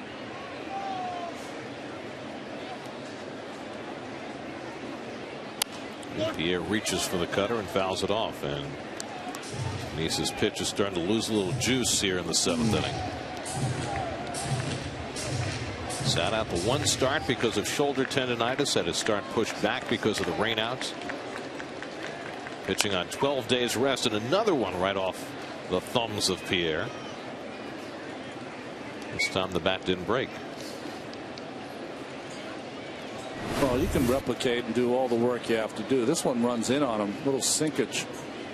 You can throw on the side. You can do your bike. There's nothing, though, that takes the place of being out there in the mound and in the heat. Check swing. Did he go? Nope. Third base umpire Alfonso Marquez says no swing. 2-2. That's interesting. Watch Pierre. He leaves it out there for Marquez. Say, hey, listen, see it? I didn't go through. He thought he had. 8th pitch of the at bat, and Pierre keeps it going.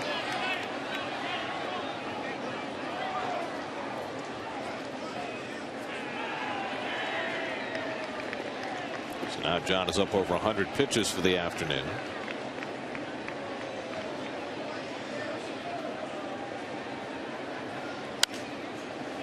And Pierre keeps fouling him off.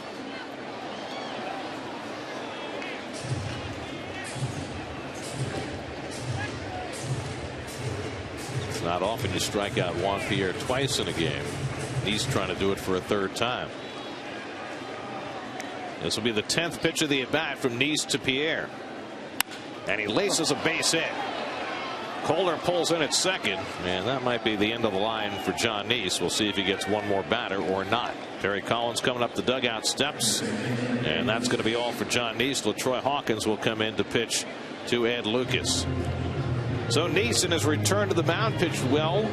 He'll leave with the lead, but he'll leave with 2 runners on base.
Hit to the pitcher on a 2-strike pitch, and then Juan Pierre battled him for 10 pitches, got a base hit, and that knocks Nice out of the game in favor of LaTroy Hawkins. Well, these are the Caesars Atlantic City numbers for LaTroy Hawkins this season. Pitched in yesterday's ball game, got a couple of outs.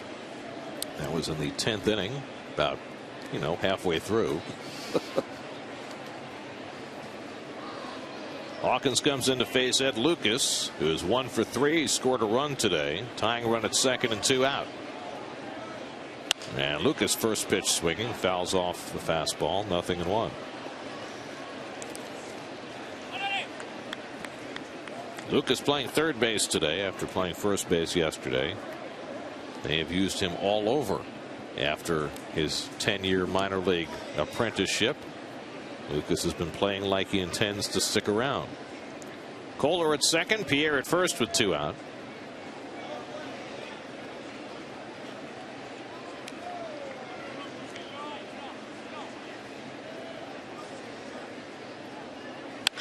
Pulled down to third, and David Wright will throw it across the diamond in time to end the inning. So Hawkins throws 2 pitches, gets 1 big out for John Neese, and the Mets have the lead 4-3.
Is brought to you by AT NYN. Rethink possible. By Mazda. If it's not worth driving, it's not worth building. And by Parts Authority, Auto Parts Superstores, where the answer is always yes. Let's answer our AT&T trivia question. The 2 teams that drafted Tom Seaver before he was signed by the Mets. Atlanta's one. Oh. That was the one that was voided. The Dodgers drafted him, and he did not sign. Wow. And the Mets were the better for it. Now, how did it work? They signed him Atlanta illegally, right? Right. They signed him illegally. So the commissioner, who was William Eckert in the mid-'60s, said that any team that wanted to sign Tom Seaver could put their name in a hat, and the commissioner would pull a lot. Only 3 teams applied: the Dodgers, the Braves, and the Mets. And the Mets had their name drawn out of the hat. The luckiest draw the Mets have ever had. That's been done with some of the Asian players, huh? Yu Darvish was like that, or Dice K, was he like that? That was more a posting that you put in a blind bid, and whoever had the high bid. Oh, that's right. Got to have the right to sign the player. Yeah. Wow. I don't know if there have been any other instances like that where a player has been up for grabs like that and had his name drawn out of the hat. It's kind of like the NBA draft lottery with the ping pong balls. Yeah, where that 1 year where the Celtics didn't get it. I'm still bitter about it. Problem with that. You still can't believe the Knicks got Ewing, right? Well, that was the year that if the Celtics, because he went to Cambridge and Latin. Right. That was the year if they got it, Gary, they would have had the Wake Forest center as their pick, who's done pretty who's well. Only won 4 titles and is going for number 5. Anthony Recker leads off the home 7th against Tom Kohler. Pops up the first pitch, slams the bat away in disgust, and Logan Morrison comes down to grab it at the last moment. 1 out. That was quite a bat toss on the part of Mr. Recker. They tell you not to do this in Little League. They take you right out of the game, right, if you do that.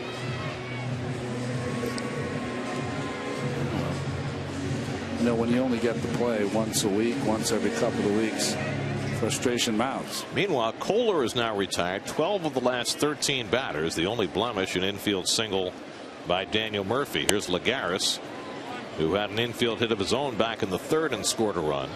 Mets loaded the bases on 2 infield hits and a walk and scored 3 runs in that 3rd, and that's what has them in front. Lucas Duda has come out on deck to bat for LaTroy Hawkins. Meanwhile, Edgar Olmos, one of the very few pitchers who did not get into yesterday's game, is getting ready for the Marlins. And a call strike to Lagares, 2-1.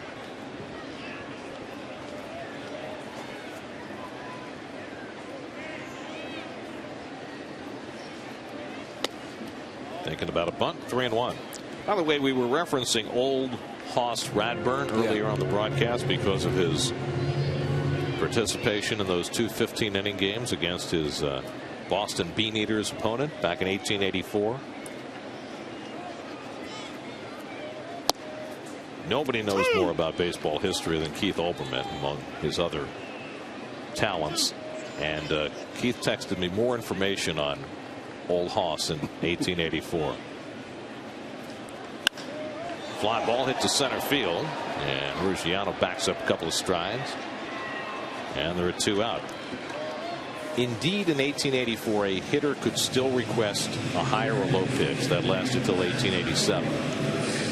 The other piece of that story, and the 73 complete games by old Hoss Radburn, the other starter on that Providence team, they only had 2, was a guy named Charlie Sweeney, who jumped the team and went to a rival league in the middle of the season, and so Hoss had to pitch every game over the last half of the season.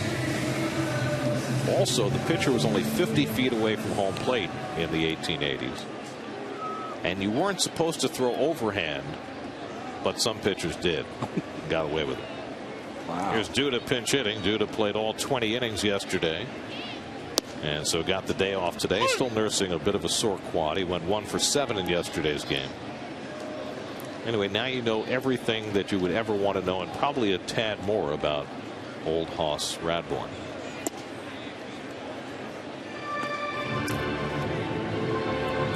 Still can't get over 600 innings pitched. I know, right? 73 complete games.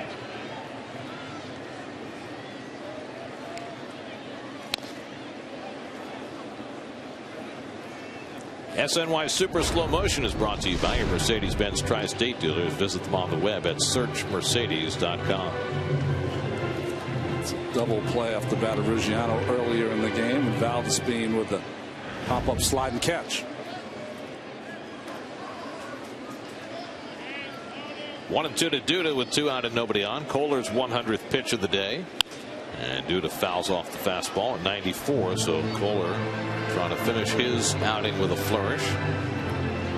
This is the most pitches that he's thrown in a game this season. His previous high had been 97. Started the year in the minors, then worked for a month out of the bullpen for the Marlins before joining the rotation. This is his 6th start.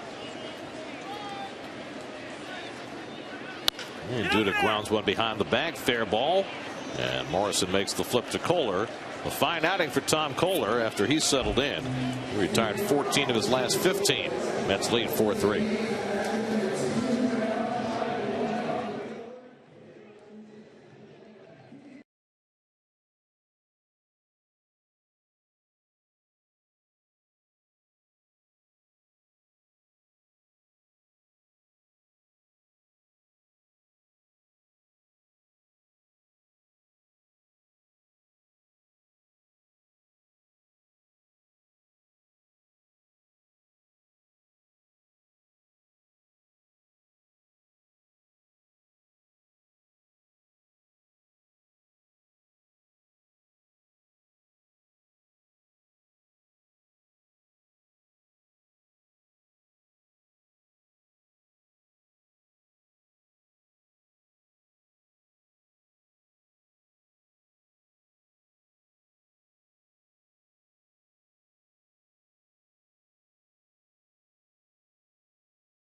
Alley with insider info and opinion, plus up-to-the-minute news as the Mets gear up for Tuesday's matchup against the Cardinals here at Citi Field on Mets Blog, presented by Verizon, part of the SNY.TV blog network.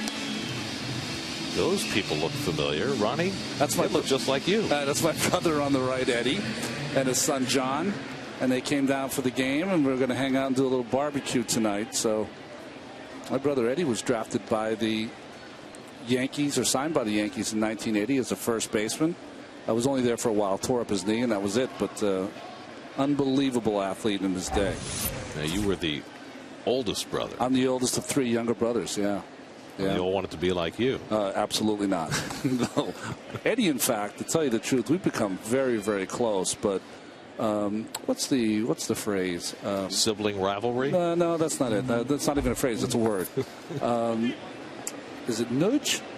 Like, I was just that older brother that was always on him. Let's go shoot hoops. Let's go do this. Let's go do that. He just really wanted to play with his Army men, leave me alone, and I would just nudge him all day long to do something else. But you didn't, like, terrorize him. Well, what was funny, it was just short of terrorizing him. What was funny is that when Eddie went to high school, he was 6'2" already as a 15-year-old. He was always the biggest kid in his class, and he was an amazing athlete. But he's just the gentle soul, and I was not. And so I was always pushing him. But now he's gotten over it, thank God, and we're as close as ever. And you've probably become a gentler soul as you've aged. I'm not a gentler soul, but he is a more forgiving soul, so it works out perfectly for me. Marcell Ozuna on deck. Scott Rice pitching to Derek Dietrich, leading off the 8th, and Dietrich fouls it off. Well, Scott Rice had fallen off the pace in the race for the most appearances in the National League. He has the league lead back. Well, the Mets are only playing 3 games a week, so once they start getting on that roll where they're playing every day, he'll be up there. 34th appearance in the Mets' first 58 games for Scott every minute Rice. And for the most part, he has been a terrific find after 14 minor league seasons.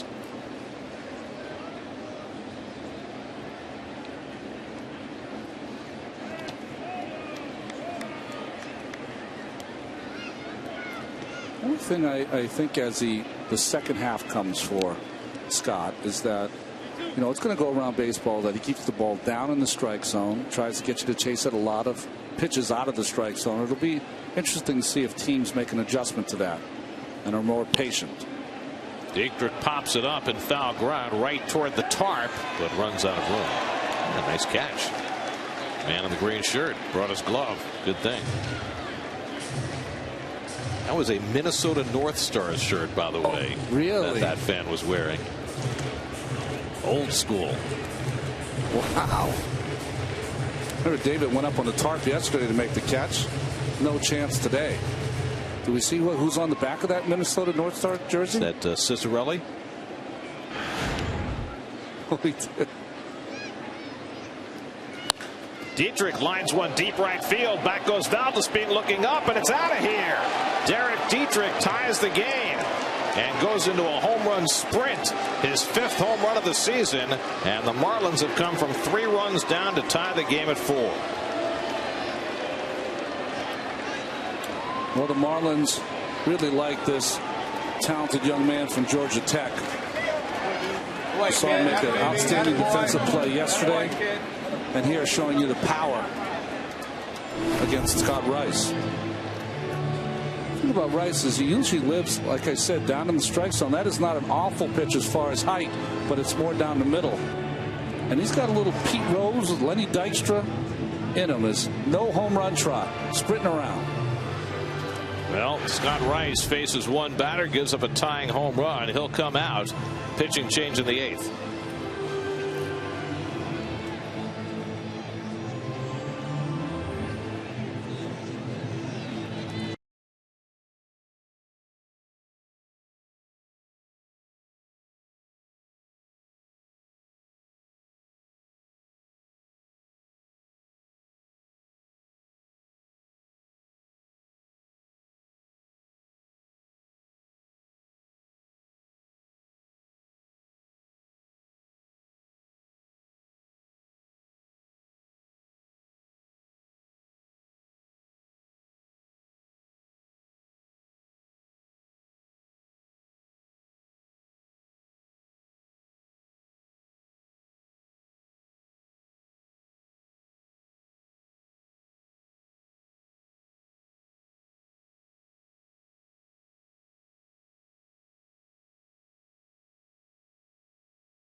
Brandon Lyon on to pitch for the Mets, with the Marlins having tied the game here in the 8th. Like everyone, he appeared in yesterday's game for an inning. You can see really the right-handed hitters have given him problems with the Caesars Atlantic City numbers. Brought in to face Marcell Ozuna, and he misses inside, a ball and a strike. Scott Rice had gone 33 appearances, and he had not given up a single home run in his 34th appearance. Derek Dietrich takes him deep to tie the game.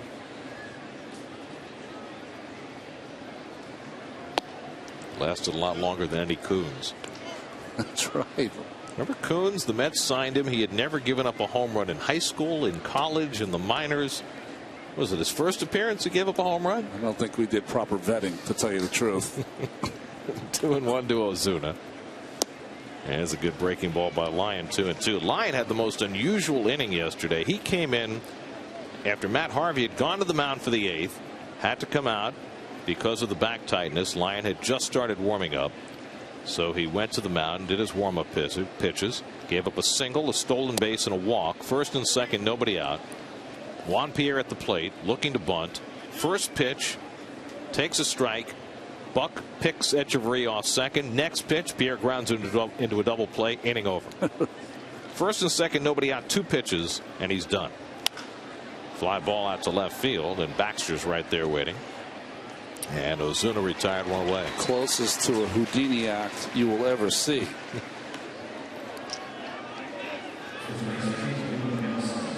One out and nobody on. Now Logan Morrison. His first game since last July, coming off major knee surgery. He's walked, grounded out, and lined out to center field. The Marlins 4 runs and 9 hits. The Mets 4 runs and 6 hits. The Marlins have only won 1 game this year in which they trailed by as many as 3 runs. Remarkably enough, that was not against the Mets. It was against the Dodgers. They were down 4-1 today. And Morrison takes ball 1. How many more games do the Mets and Marlins have? Hopefully not too many. I think it's 7 more after today.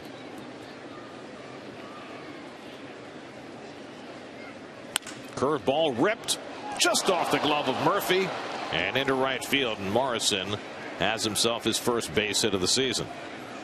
So the tie-breaking run at first with 1 out. Let's check in with studio Jonas Schwartz for a game break.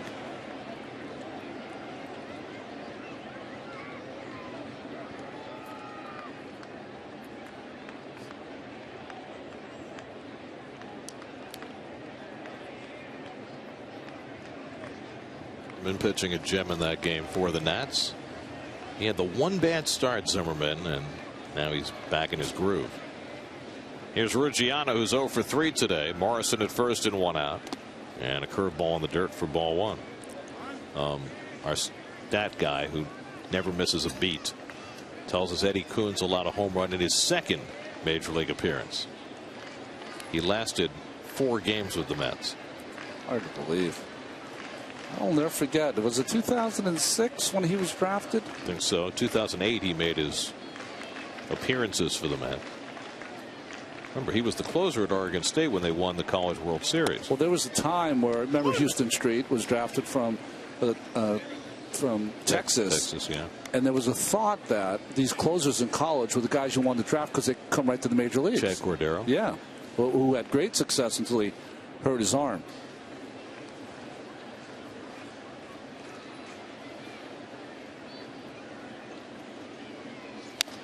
My thought about closers in college was always this: if they're closing in college, it's because they can't start.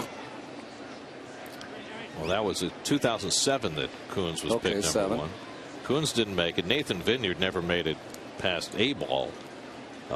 That was not the best draft. Zach Lutz is the only guy in that group, I believe, who is still in the Mets organization. They look like more like names of directors than baseball players. Eric Neeson, I think, might still be around, but obviously none of them has reached any level of success.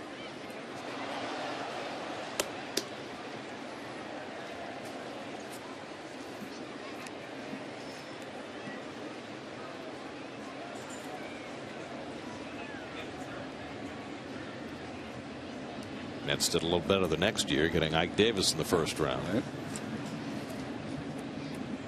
1-2 to Ruggiano. And the curveball lined into center field, a base hit.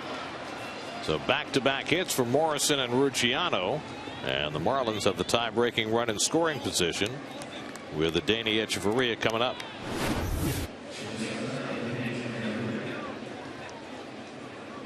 Well, not a bad break on that pitch, but right down the middle to Rucciano. So let's see if Lyon has his escape artist hat on again today. It's so strange because he's handled the left-handed hitters, and a lot of right-handers up here for the Marlins. That's where he's had trouble getting that breaking pitch away. Echeverria drove in the first Marlins run today, back in the second. He drove in the last run yesterday in the 20th inning. Recker out to talk to Lyon before they go after Echeverria, who had a base hit against Lyon in the game yesterday as well.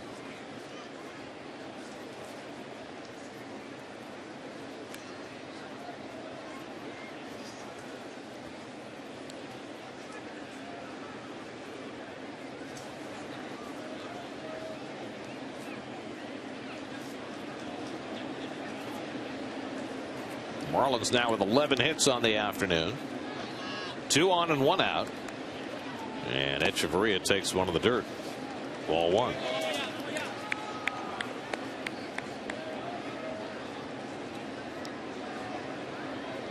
See the outfield defense shaded over to right. Very interesting that Valdespin is almost playing Echeverria as a left-handed pull hitter. Now moves over a couple of steps, no, back to his original position.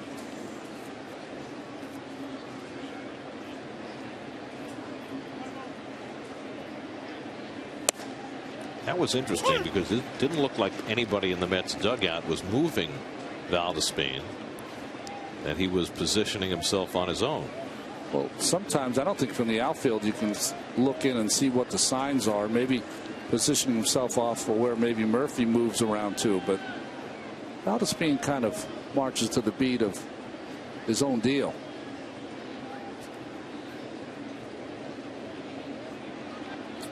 Miscommunication here between Lyon and Recker this entire at bat.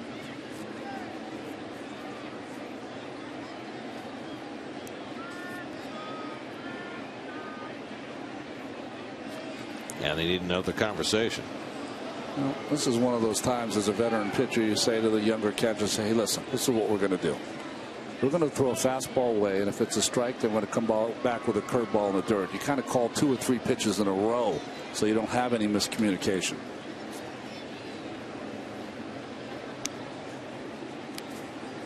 It's got to be especially acute for Lyon, who has such a comfort level working with John Buck, who he's known since he was 7 years old.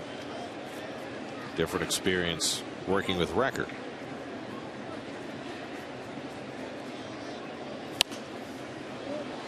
One and 2 now to Echeverria.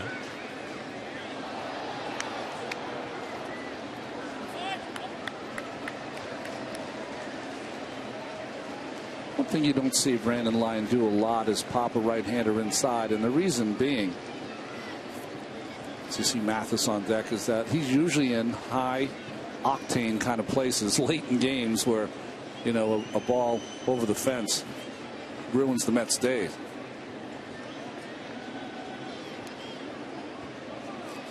Of course, Lyon is one of those guys in the second stage of his career. Guy who threw a lot harder when he first came up. Used to be straight over the top, 90 plus with that big overhand curveball. He's got 2 or 3 different kinds of breaking pitches now.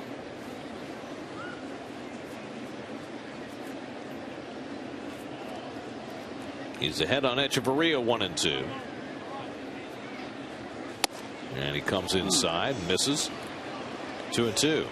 Good pitch, good try. That should set up his breaking pitch away. Makes Echeverria move his feet or spin out of the way, and that should open up that outside part of the plate.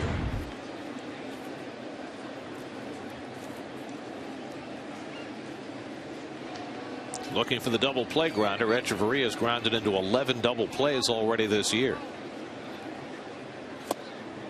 And that just missed. Full count.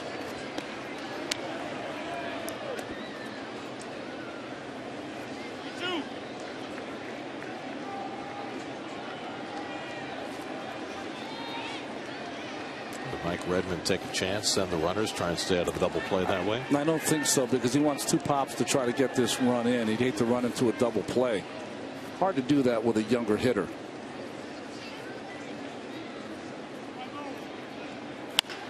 Double play ball right at Quintanilla. Hits the runner, and he is out, and that prevents the double play. That's actually a good play by Morrison to get hit, because that was going to be an easy 6-4-3 double play if Morrison does not get struck by the batted ball.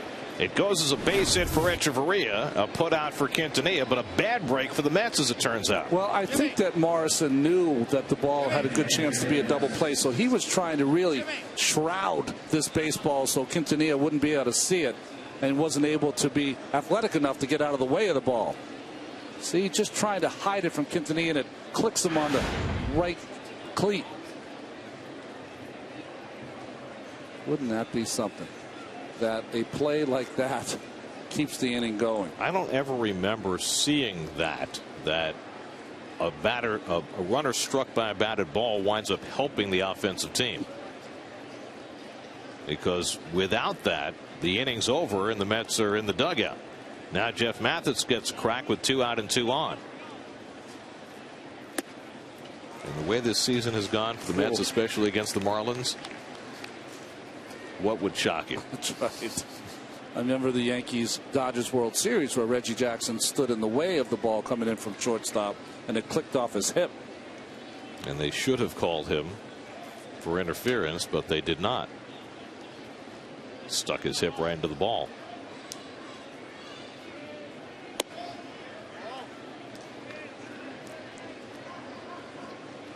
One and one to Mathis, who doubled back in the 5th inning. Greg Dobbs out on deck to pinch hit if Mathis can keep the inning going. Mike Dunn up in the Marlins bullpen.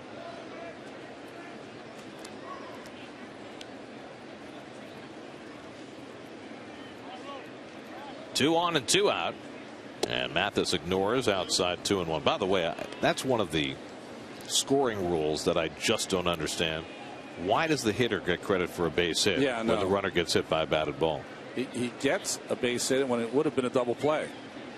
That is what you call a gift. But it's been in the scoring rules forever. Yeah. For no discernible reason. I mean, you can break up a no-hitter that way. I think he got 2 out in the 9th. That's right. Runner at first base, ground ball to the right side. Runner gets hit by the ball. Runner's out. Game's over. Hitter gets a base hit. No hitter's broken up. We're going to take care of that this winter. I'm going to march my way down to Park Avenue, and we're going to get it done. You're right. All that would have to happen is for it to happen. Yes, and then it would be changed immediately. 2 out, 2 on, 2 and 2 to Mathis. And he keeps the at-bat alive. Mathis did a lot of his good work with the Angels for a long period of time, then moved over to the Toronto Blue Jays. He was a favorite of Mike Scioscia's in Anaheim. A lot of that was because he reminded Scioscia of Scioscia. 2 on, 2 out, 2 and 2 to Mathis. And Lyon was walking off the mound, thought he had strike 3, didn't get the call. Full count. Good breaking pitch, starts on the inside corner. I think the home plate umpire was right. Might have went around the plate. So now the base runners, Ruggiano and Echeverria, will be in motion.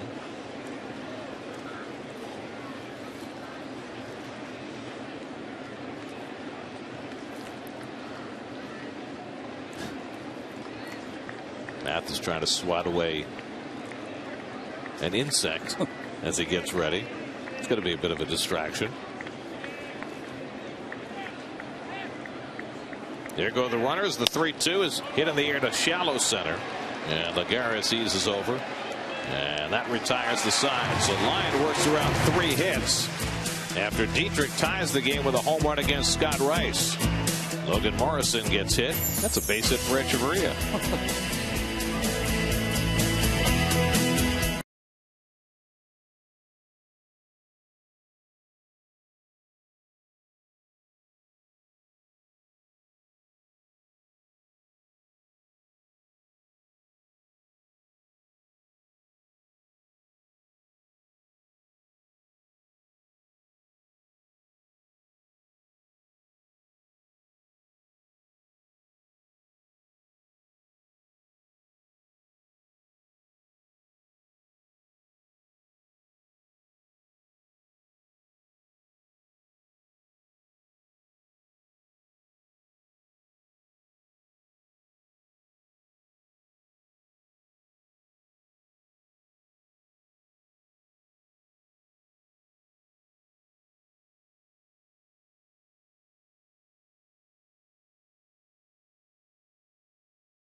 innings. David Wright, a 2-run double. Daniel Murphy, a solo homer and an RBI groundout, responsible for the 4 runs. Tom Kohler was able to settle in, turn off the faucet, as it were, and get through 7 innings. Double switch for the Marlins. Miguel Oliva will catch and bat 9th. Mike Dunn will pitch and bat 8th. Well, he didn't give up any runs in 2/3 of an inning yesterday, but he did walk a couple with a strikeout.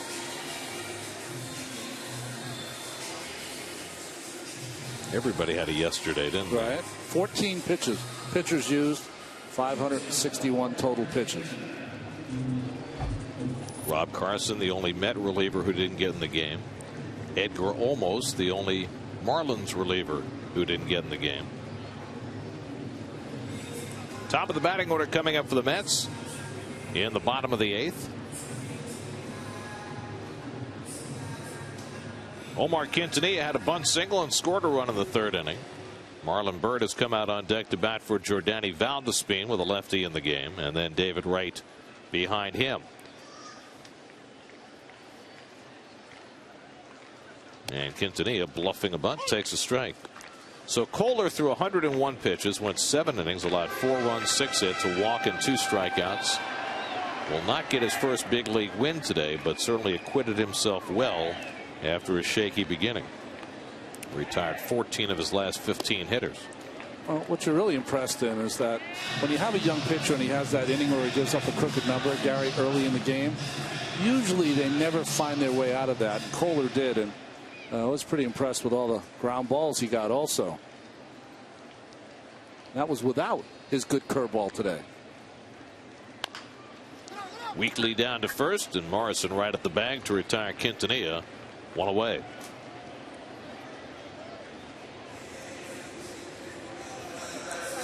So now Byrd bats for Valdespin. Valdespin had a bunt single in 3 at bats. Byrd yesterday went 0 for 4, walked twice, and of course he was the one who hit the fly ball that Ozuna made the terrific play on in the 12th inning. And after that, Byrd came out, so he only played 12 innings yesterday. We're looking for another little last at bat win, Gary. Well, the Mets' last 6 home wins have all been in their last at bat. The only problem is they've been widely spaced. That goes back to April 24th, I think, with the grand slam by Valdespin. Right. So that's that's almost 7 weeks with 6 home wins, but all in their last at bat. And now a chance for another. Of course, they had many chances for one yesterday. Byrd takes a rip at a fastball, and it's 1-1. Well, Mike Dunn throws awfully hard. That's his great strength. Fastball away, just throws it right by Marlin.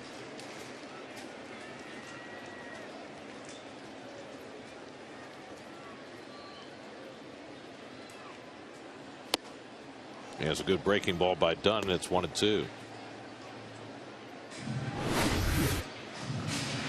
Little slider down in after the fastball away.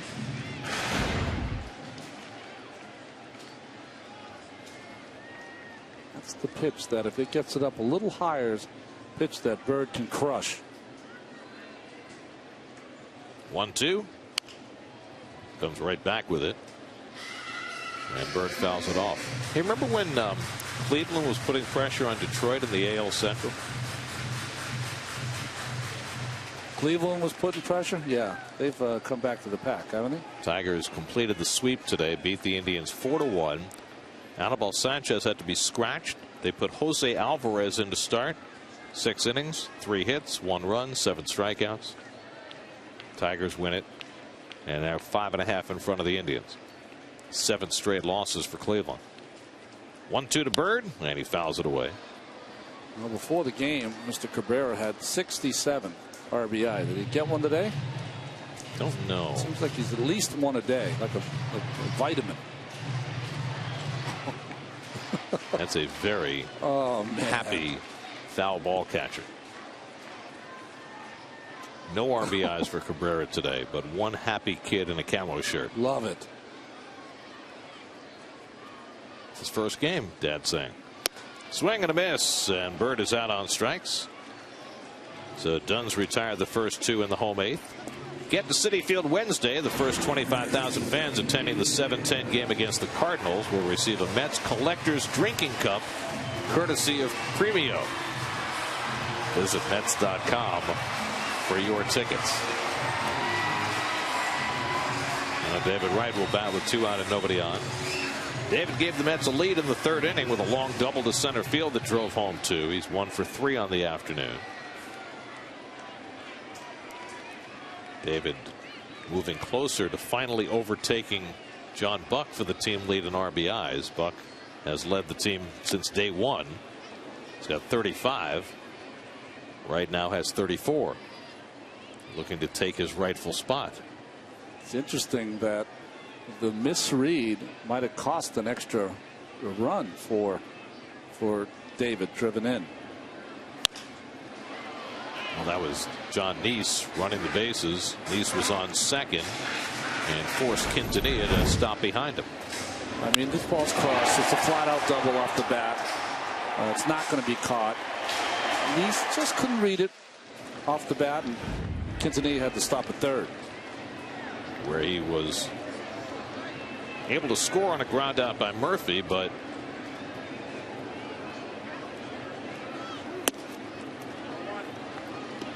if he had scored on the double, perhaps Wright continues on to third. Perhaps he scores on the ground out. The Mets have an extra run.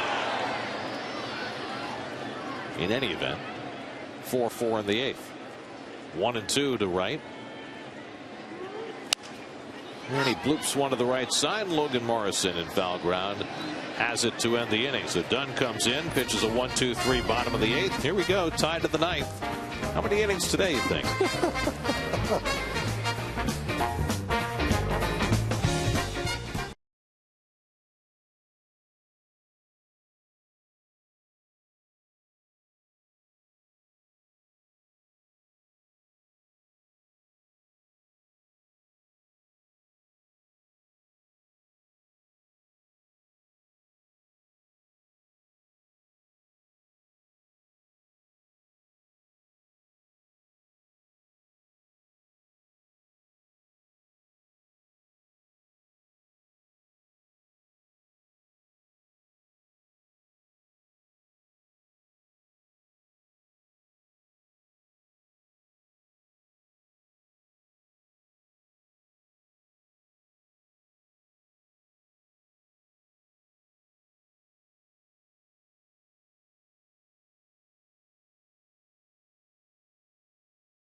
Empire State Building gleaming on a gorgeous Sunday afternoon. How did we get our aerial unit so close to the spire? Well, Keith has an in. Keith does that when he's not working the game. He takes care of that. Marlon Byrd stays in the game in right field. Bobby Parnell, for the 2nd straight day, comes into a tie game in the 9th inning. Well, we were at this spot 24 hours ago, weren't we, with Parnell, who had a scoreless inning yesterday. Miguel Olivo, first man up against him, came in a double switch last inning. So he's batting 9th in the order. Juan Pierre on deck. Then Ed Lucas for the Marlins in the top of the 9th. Marlins continue to carry 3 catchers.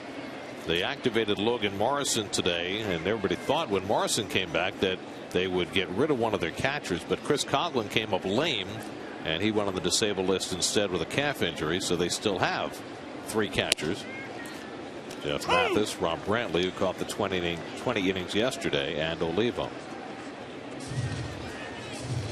Well, it's going to be interesting to see the at-bats by both the Marlins and the Mets here in the 9th inning, and if we go beyond. It became really a pop-up parade, didn't it, for a half dozen innings? Well, we know with Olivo, what he likes to do is look for a fastball he can hit out of the ballpark. Middle plate in, preferably. Usually early in the count. So Parnell feeding him the breaking ball on 0-2.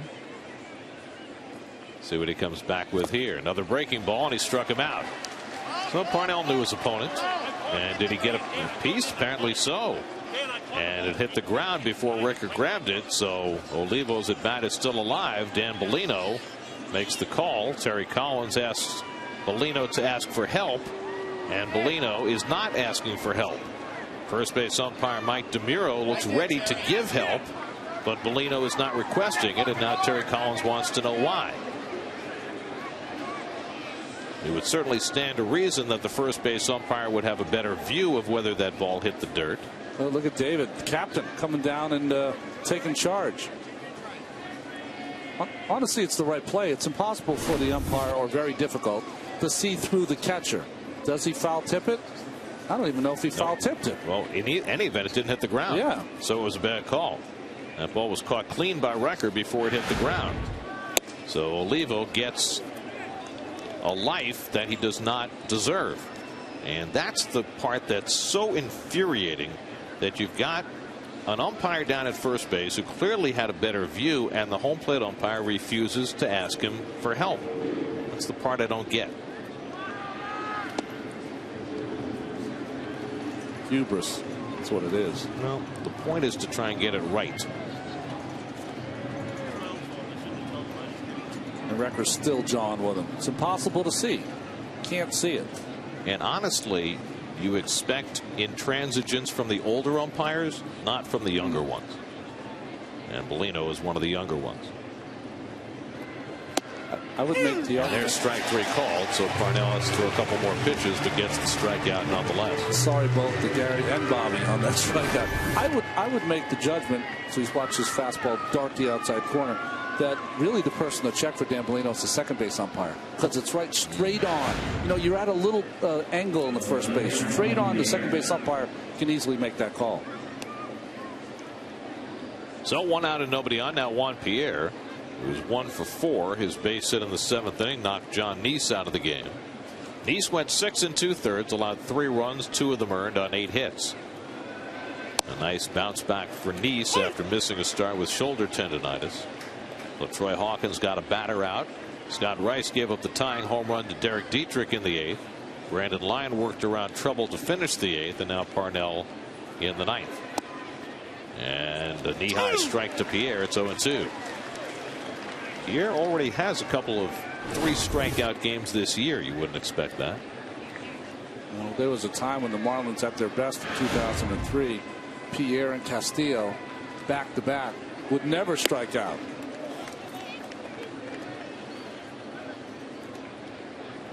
That was the tandem they had at the top of the batting order in 2003 when the Marlins won it all. Derek Dietrich waits on deck. 1-2 from Parnell. Slap toward the hole. A base hit for Pierre, his second of the game.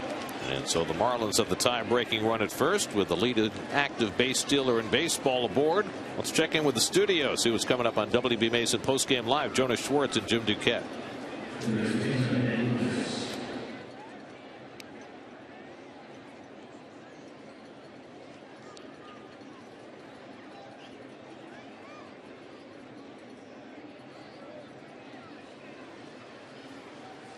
Now it's Ed Lucas with the go-ahead run at first and 1 out. The Marlins now with 13 hits. The Mets with 6.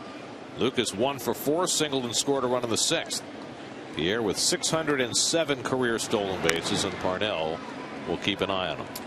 You know, there's a reputation, as we saw Jonas and Jim there in the studio, that if Jonas is hosting the show, It's either a long game or an extra inning game. So the legend lives on. Can you prove that statistically? I can prove it statistically. I can.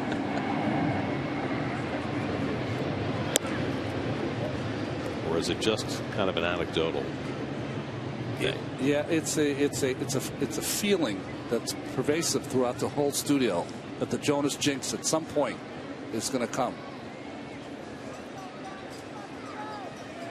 Now, did Jonas have the 20-inning game in St. Louis back in 2010? That's when it began. I see. But he wasn't there yesterday. There's a curveball in for a strike, 1-1. Who was there yesterday? Was it Gary Apple? I think Gary Apple had the reins yesterday. Well, Jonas was originally supposed to host it, but Gary took over late. And even that didn't work. 1-1 to Lucas. Pierre with 16 steals this year, tied for third in the National League. He's been caught 5 times. What Terry Collins said, we asked him about Anthony Recker and how he throws the baseball. He said, what? Not many teams run, and we haven't really seen him throw a lot in the clutch with some pressure on.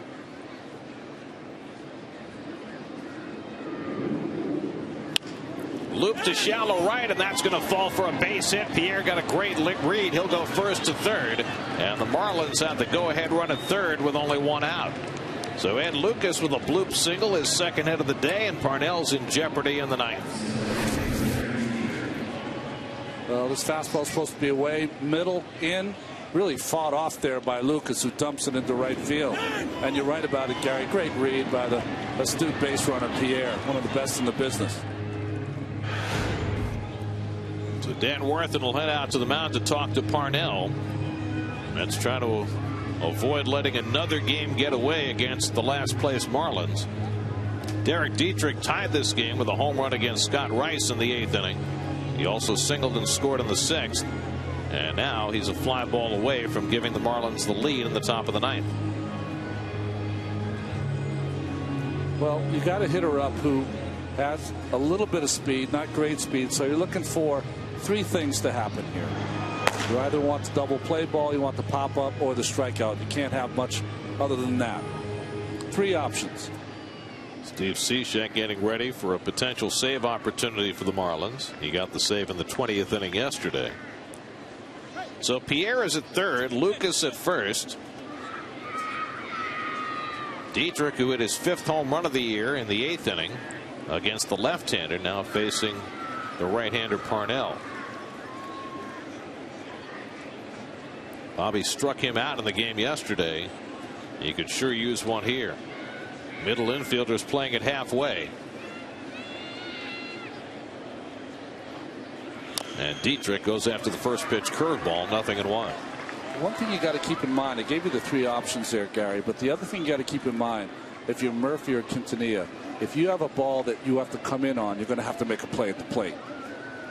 Now, Pierre's got tons of speed, but still, if you can't turn 2, you got to take a shot at trying to nail that lead run.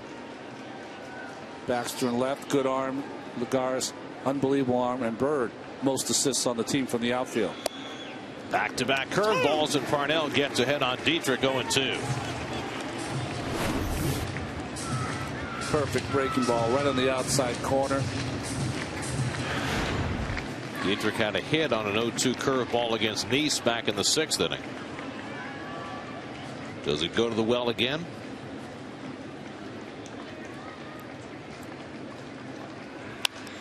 He does, and Dietrich fouls it off. What's interesting in Washington, right? Bobby Parnell got to that point where he ended up challenging Lombardozzi with those high fastballs one after another. Record called that curveball, put his glove on the ground, saying, throw it in the dirt. I'll block it.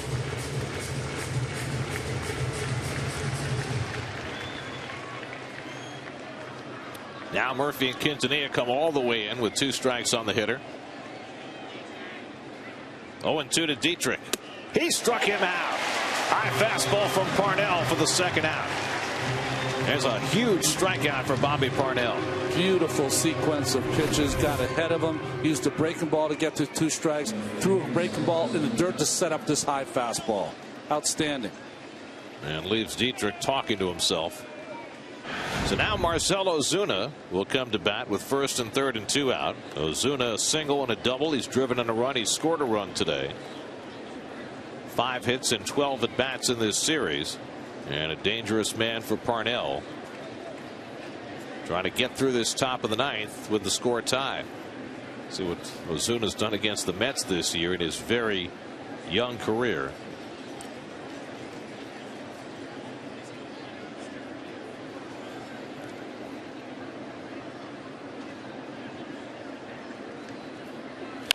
Ground ball down to third. Wright waits on the hop. Makes the throw perfectly. Side retired. Parnell gets in and out of trouble in the top of the 9th. Now the Mets will have Murphy, Baxter, and Davis to come up to try to win it in their final at bat.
It's only New York sport tonight. Matt Harvey, he's perfectly okay. Don't worry.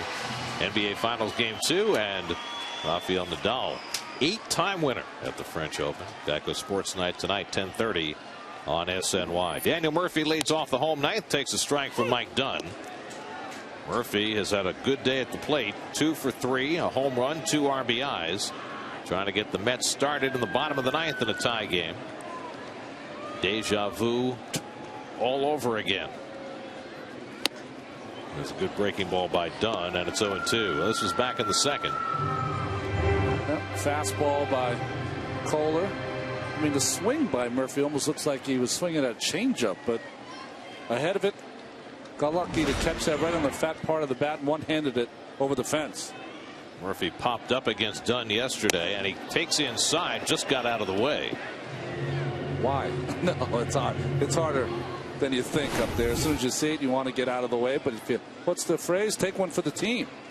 93-mile-an-hour fastball headed at his hip. And then Dunn goes away with a slider. 2 balls, 2 strikes. Dunn worked a 1-2-3 8th inning, and the Mets have 3 left-handed bats due up here in the 9th, so he's getting the call to stay on. Mets have been out hit in this game 14-6.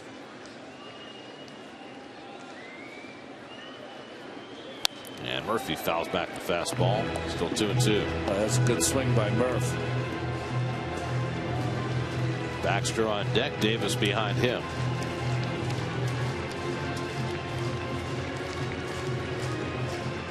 Murphy 3 for 10 in his career against Mike Dunn.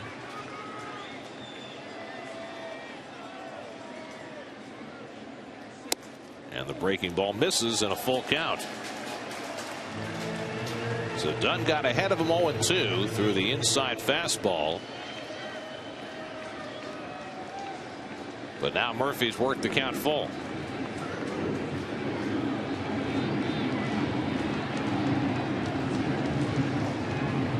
Three-two.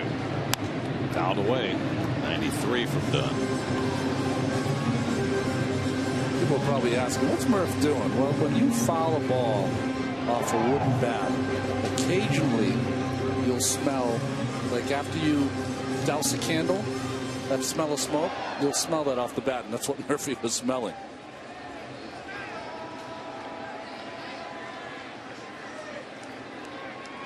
Eighth pitch of the at-bat coming from Dunn to Murphy. And he walked him. And the Mets get the leadoff man on in the bottom of the ninth. It's so interesting. Before the game, you and I were talking about Murph and his at-bats yesterday and how his walks have kind of dried up in his game. Well, big walk there. So we'll see what Baxter's called upon to do here. Justin Turner is going to bat for Ike Davis on deck. So maybe every chance that Baxter is asked to bunt here to get that winning run to second base. Baxter's 0 for 3 today and just 3 for his last 30.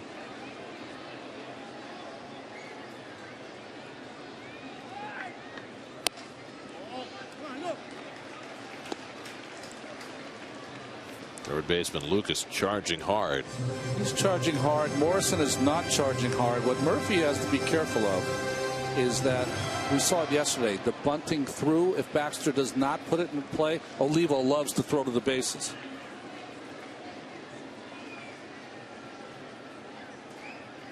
Again, he's squaring. This time takes a strike.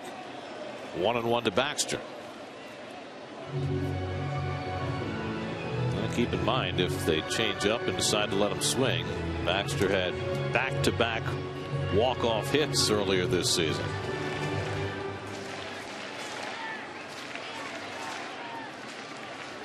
Murphy at first and nobody out. Again, he's squaring, and he bunts and misses. Foul tipped it actually into Olivo's glove, and now it's 1-2. And now what do you do? A little slider that he just misses. I think you have to let him swing the bat. I mean, with that attempt at the bunt, not very good.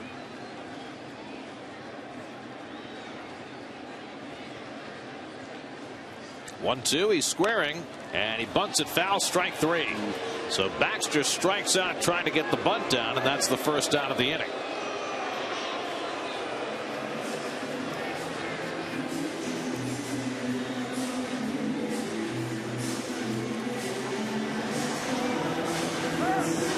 Now Justin Turner will bat for Ike Davis.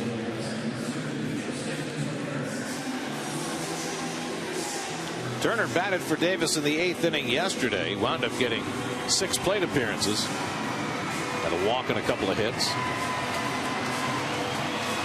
I was talking to Justin before the game.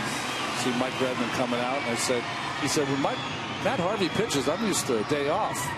But 6 plate appearances, like you said. Looks like Dunn might be done. After an inning and a third, they'll bring in the right-hander with Turner up and Recker and Lagares to follow. So Dunn takes his exit. Chad Qualls will come in. 4-4 bottom of the ninth. We'll be right back.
pitched the 7th inning yesterday. He hit Buck with a pitch, gave up a base hit to Matt Harvey, but in between generated a double play, and so was able to emerge unscathed. He'll come in here to face Justin Turner with a runner at first and 1 out in the bottom of the 9th in a 4-4 game. Turner 2 for 4 in his career against Qualls. So the Mets looking for the elusive walk-off run that they had 12 cracks at yesterday. 12, right? 12 times they came to bat in the bottom of the inning with a chance to walk off with a win. You have to tell me I was here. I watched. I'm just being incredulous. Well, Qualls is a guy that his arm slot is 3/4. He's a sinker slider kind of guy. So you will get a pitch middle of the plate in if you're a right-handed hitter at some point. Murphy at first and 1 out. And Turner goes after the first pitch fastball and fouls it off. Comes up hobbling just a bit after banging that ball off his leg. Well, he's got that pad on his shin of his left leg, but it got right off the back toe. Needs a shin guard on the back foot. Hard to run down to first. Well, at least to be balanced. It's like that with the burlap sack race.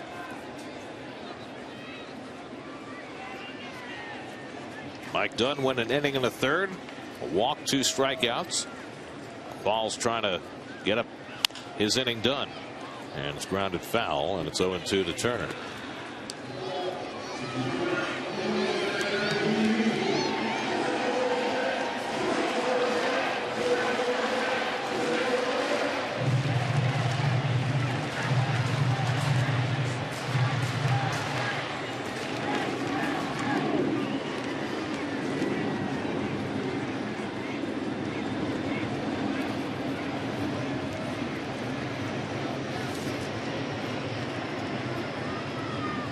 Ball's ahead 0-2. And Turner goes down on strikes. 2 men down. So Qualls fans the first man he faces on just 3 pitches. Well, it's pretty simple with Chad Qualls. He's going to, against the right-handed hitter, just rush the ball inside, make you so wary of that ball inside that he'll counter with a slider later in the count, which he did there to Turner. So now Recker, who's gone 0 for 3 today. That's got a leadoff walk to Murphy here in the 9th, but the next 2 hitters have struck out. Baxter not getting the bunt down was huge. And now it's left to Recker.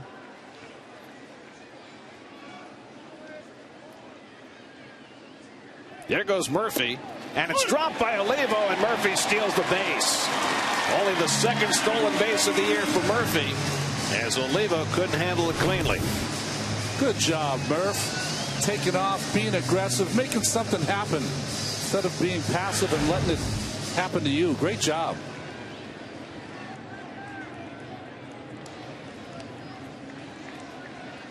So Murphy in scoring position with 2 out. Pitch was called a strike to Recker. Now a base hit could win it for New York. Mets are 2 for 7 with runners in scoring position today. And Recker takes a fastball that just misses. A ball and a strike.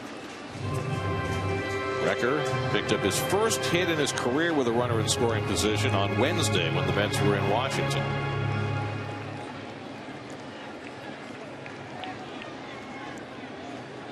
Now Murphy getting himself in a position to get home with the winning run. 1-1 coming from Qualls. And Recker bloops one foul, and it's 1-2. Boy, you almost feel Recker there looking like he was going to right. Base hit to right will set up another Ozuna-Murphy confrontation. Slider away. Trying to go that way is Recker. Murphy would have a different catcher to run over. Juan Lagares would be next. Olivo is a little feistier. Now Qualls has the 1-2 advantage. And time asked for by Recker. As the plane flies over. Don't get too many of those these days. Back in the Shea Stadium days, hitters would constantly be asking for time and stepping out when the planes flew over. It's been a diversion. Here's the 1-2, and Recker fouls off the fastball.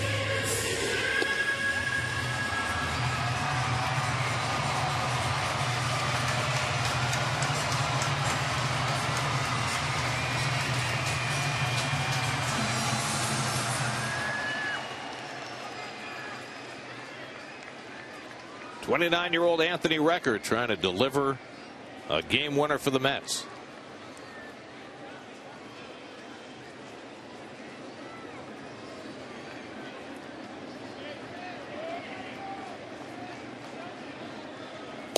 Strike 3 called. Got him looking at the slider. Qualls comes in, strikes out back-to-back hitters.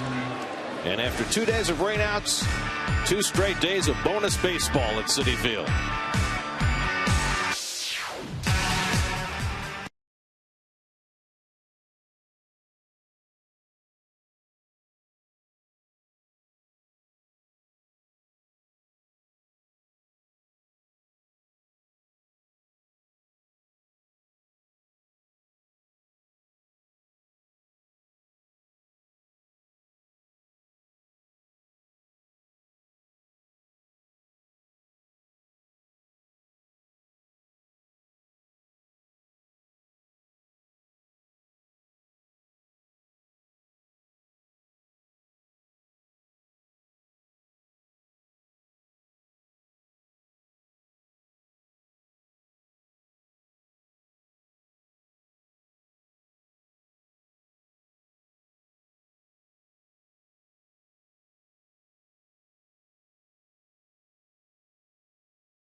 And the longest that a team played after a 20-plus inning game was 19 in their next game, the Boston Braves. Now, they did have a day off.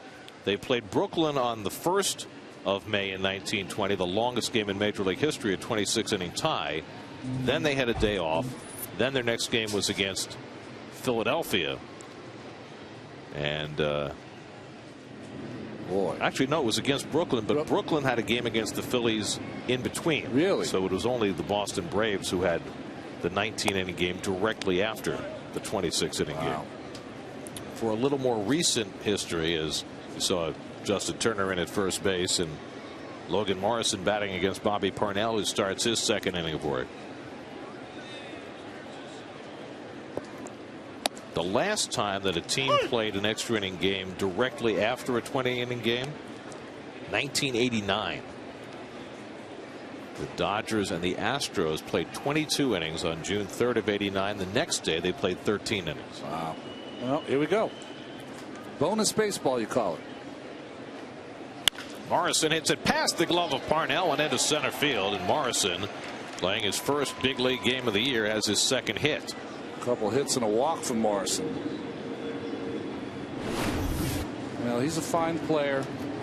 A little bit of power, but mostly a base hit specialist, right up the middle. He's got 2 hits, and he got a hit for his teammate when he got hit by the ball. That's right.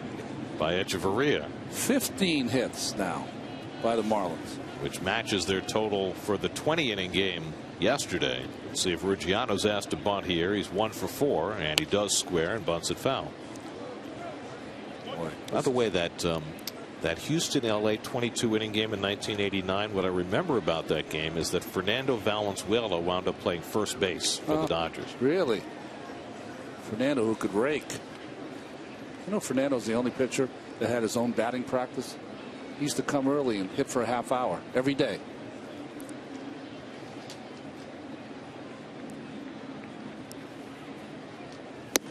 And Ruggiano lays off. If I recall correctly, Fernando's son was a pretty good college hitter, wasn't he? Yes, he was. Fernando was one of those pitchers that always wanted to be a player. You know, in the Mexican leagues where Fernando was found, many times you would start a game and the next day you would be the center fielder or right fielder or first baseman. So Ryan Webb and Steve Cishek up in the Marlins bullpen. Ruggiano swinging away, and he lines a base hit. So back-to-back base hits for Morrison and Ruggiano to start the top of the 10th. Well, that was really interesting, wasn't it? Terry Collins kept the bunt on for the entire at bat for Baxter.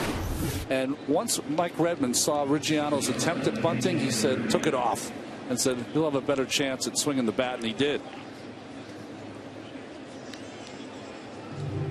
So Parnell has now given up 4 hits in an inning plus. And now it's pretty good bet. Echeverria will be asked to bunt. Greg Dobbs is out on deck to bat for the pitcher, who's batting in the 8 hole behind Echeverria.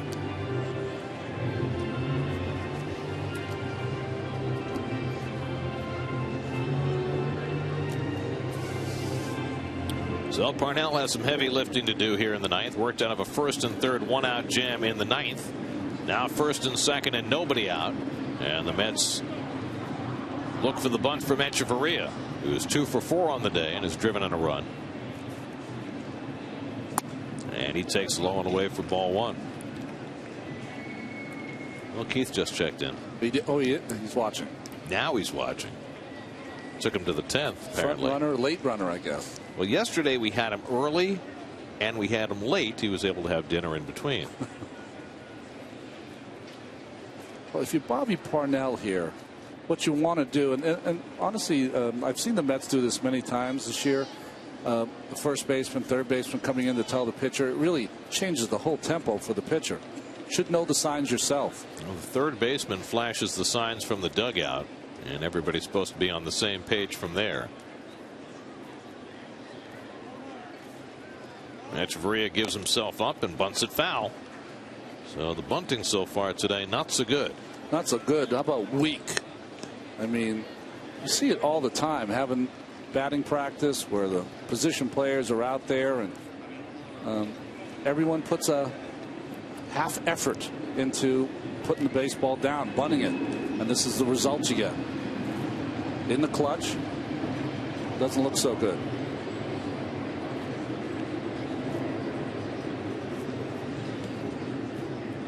One and one to Echeverria.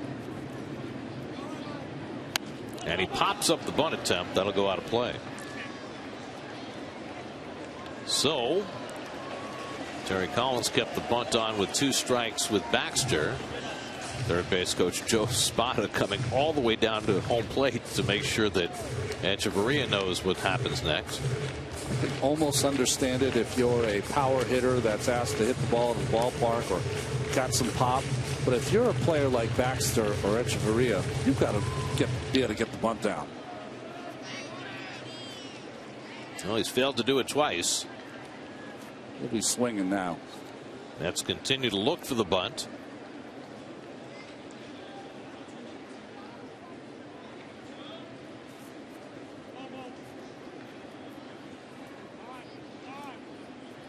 But he's set to swing, and he takes just off the plate.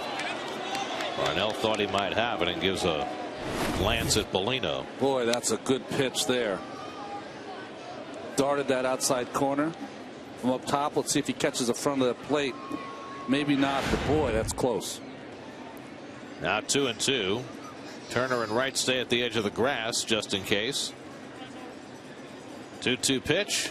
And nice job by Recker to keep that ball from going to the backstop. Now it's full count. Well, that's one of those where Bobby just held on to that breaking ball too long, and Record caught that right in his glove. Well, Rob Carson, who was the only Met reliever not used in yesterday's game, might have to do a lot of lifting today if this game goes much deeper. 3-2 with nobody out. Morrison and Ruggiano are the base runners. And Echeverria grounds one to the right side. Murphy boots it. Around third comes Morrison heading home, and the Marlins take the lead. Murphy was making the turn, hoping to get a double play, but instead he boots it, and the Marlins go in front 5-4. Well, not too much to say here. A classic case of Murph was trying to make the play before he caught the baseball first. Took a little up hop on him. You see playing that side saddle to make it easier to make the throw. But if you're playing it off to the side, you don't field it cleanly. Can't knock it down with your chest. Watch Morrison. The read is to hustle, pick up your coach. Coach Espada waves him in, and the go-ahead run. So the Murphy error gives the Marlins a 5-4 lead. Terry Collins will make a pitching change and bring Rob Carson in. So Parnell will leave. We'll come right back to Citi Field.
Rob Carson makes his first appearance in this series.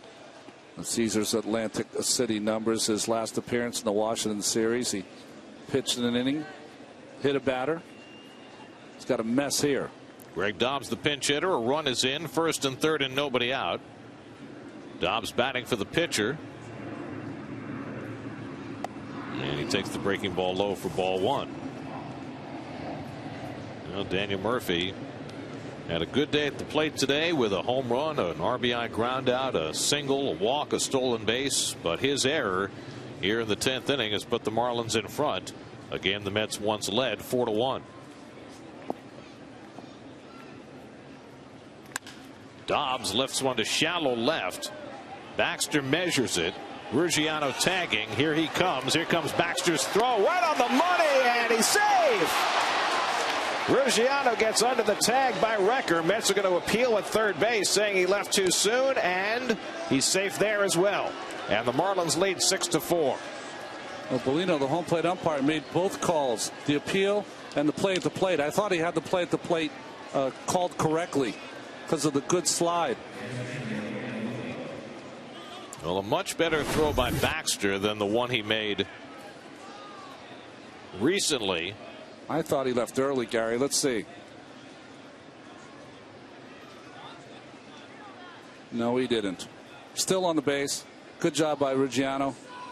And the throw just a little high, and Recker could not get the tag down in time. Remember when Lombardozzi hit the walk-off sacrifice fly against the Mets in Washington the other night? Baxter was not in as good position to throw. This time he was, but Ruggiano able to get under the tag. So 2 runs are in. Echeverria moved to second on the play. And now Miguel Olivo up for the second time. So the Marlins adding insurance here in the 10th, giving Steve Cishek some breathing room. Chad Qualls now stands to be the winning pitcher. He did a terrific job. Came in the bottom of the 9th, struck out both the batters he faced. The Marlins now with 6 runs and 16 hits. The Mets 4 runs and 6 hits. Olivo struck out and is only at bat in the 9th. And Carson keeping an eye on Echeverria. Well, barring a rally in the bottom of the 10th, the Mets are on the verge of getting swept in a series by the Marlins, the worst team in baseball, for the second straight weekend.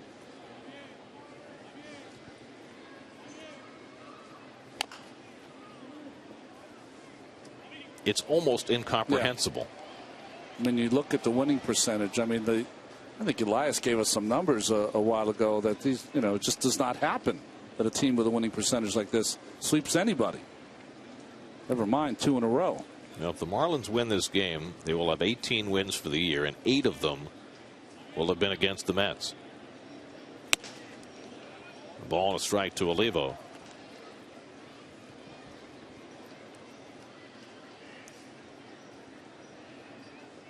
Greg Burke, next man up in the Mets bullpen.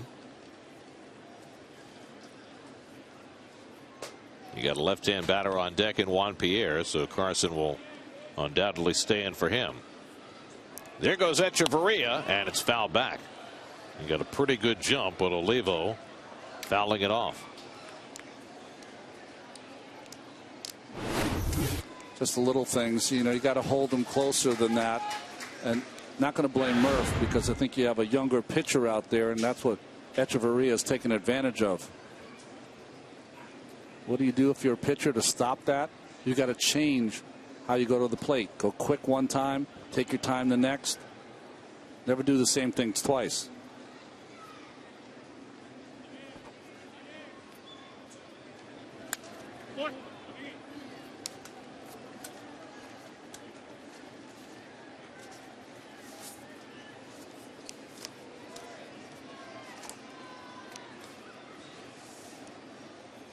In Washington this afternoon, the Nats and the Twins playing a day-night doubleheader. Jordan Zimmerman, who pitched 8 against the Mets, didn't allow an earned run today. 7 scoreless, 2 hits, 8 strikeouts, and the Nats win it easily, 7-0. I think he's reestablished himself. Zimmerman has in the firmament.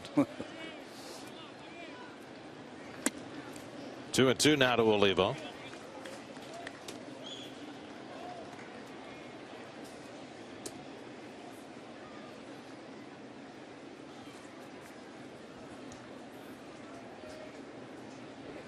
Rob Carson working in back of Bobby Parnell, who gave up 2 hits, and then the error by Murphy to play a run, a sacrifice fly bringing home another. And Olivo takes one the other way. Foul.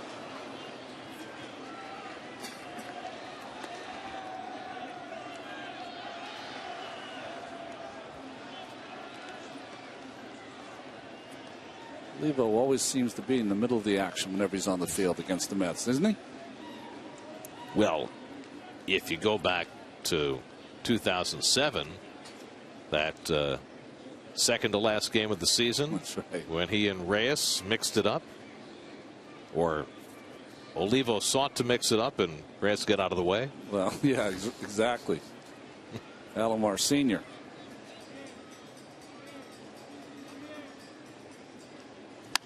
Olivo cracks one to deep left center. Back for a look is Lagares, but it's out of here. Miguel Olivo breaks it open. A 2-run homer, and the Marlins lead at 8-4. Rob Carson, who has struggled with a home run ball, gives up another one. The 8th home run Carson's allowed in just 18 innings this year. Olivo's 4th home run of the season, and the Marlins have 4 runs home in the 10th.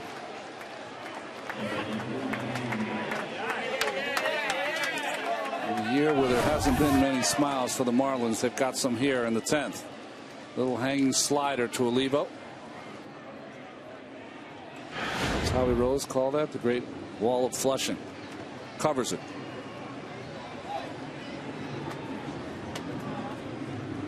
So now Juan Pierre takes a strike, and it has gotten out of the bag for the Mets. 3 runs in the inning charged to Parnell. 2 of them earned. The last one charged to Rob Carson. Grounded down to first. Turner handles it. Carson late and just gets there in time to get Pierre 2 out.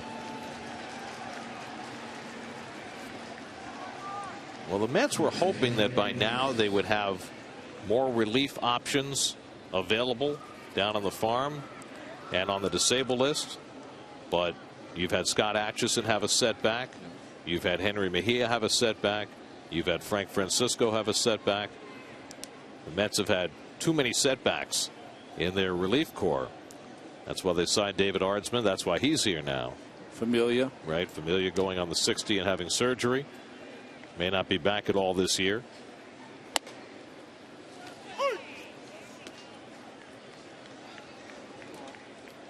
It's just one of many problems the Mets are dealing with right now.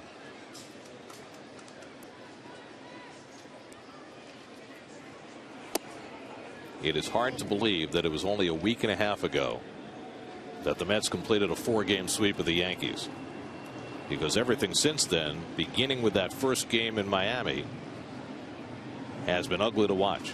Turned to stone. 1-2 to Ed Lucas.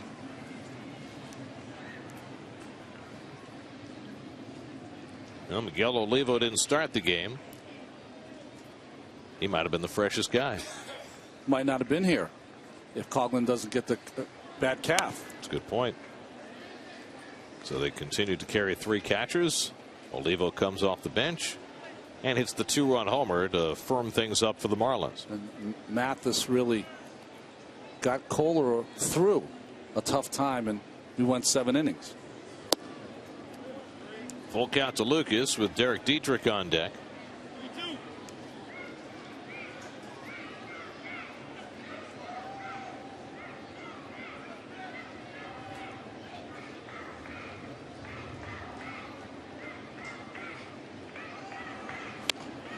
And Lucas thumbs one foul. Whatever life there was here has been sucked out of the building, hasn't it? Ooh. Since May the 21st, the Marlins have only beaten 1 team.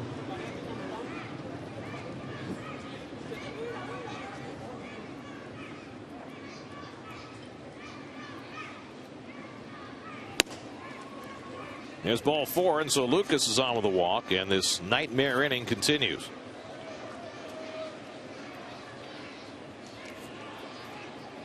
What can he do? What options does a manager have? Well, when he pushes some buttons, execution is not there, and that's what it's all about. You know, you can make all the moves you want, but at some point your athletes have to perform. If they don't, you have ugliness like this. And you wonder, in an organization that has a long-term plan, do you try to accelerate that plan and move some kids up? Check swing grounder to third. Wright makes the play across the diamond to get Dietrich. That retires the side. But a 4-run 10th inning for the Miami Marlins puts the Mets in a big hole and in danger of getting swept again.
Mets baseball on SNY is brought to you by Verizon Fios Quantum Internet technology that makes you feel superhuman. That's powerful.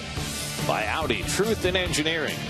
And by the Atlantic City Food and Wine Festival, a 4-day extravaganza July 25th through the 28th. Tickets are available at acfoodandwine.com.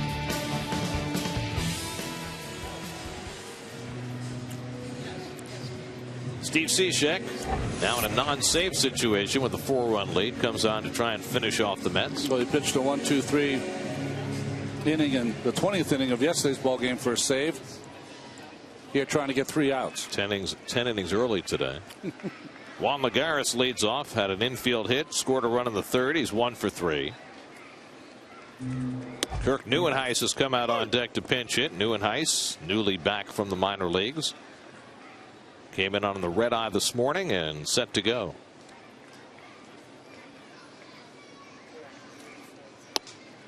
And Lagares tries to hold and did. A ball and a strike. Well, the quality of competition gets ramped up after this series. The team with the best record in baseball comes in. The Cardinals are here for 3 games starting on Tuesday night.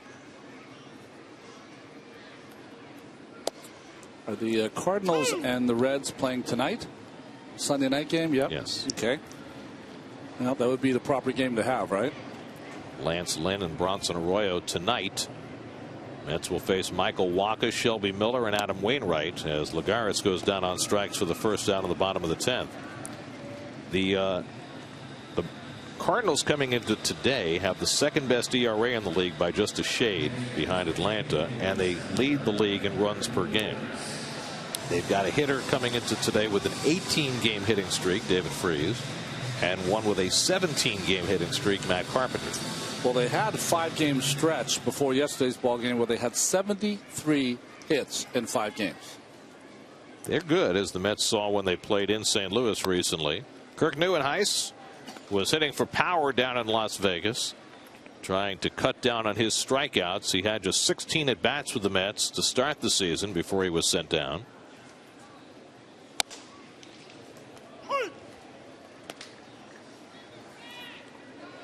Well, you asked the question before we went to break, Gary. This is one of the players you have to see play.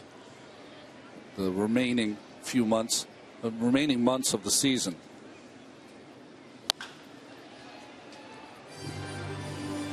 You know, he's a great athlete,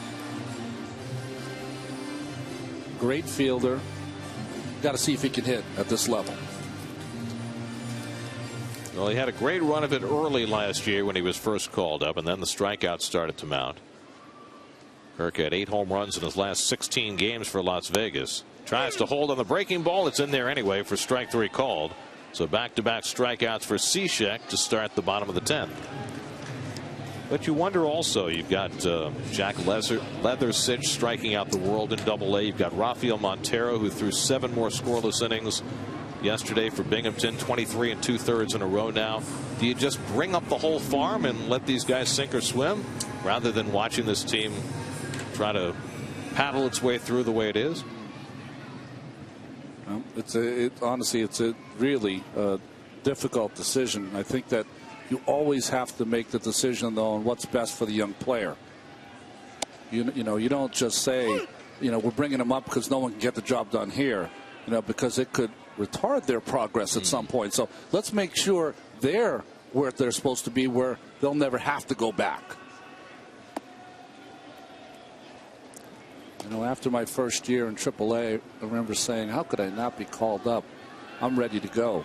Well, I was not. And that next few months in AAA got me seasoned that when I came, I never went back down. And I credit Frank Cashin and his people for having the patience to do that. Morrison has the ground ball, and that'll do it. The Marlins, for the 2nd straight weekend, sweep a series from the Mets. This time it's a rain-shortened 2-game series. Back-to-back extra inning victories for Miami. They are now 8-3 against the Mets this year, as the Marlins score 4 runs in the 10th and beat the Mets 8-4. Well, really not a lot to say here. Neese and Kohler kind of matched their efforts pitching. You can see the Marlins record against the Mets and record against other teams, almost impossible to believe. Mets let a 4-1 lead get away today. John Neese left with the lead, but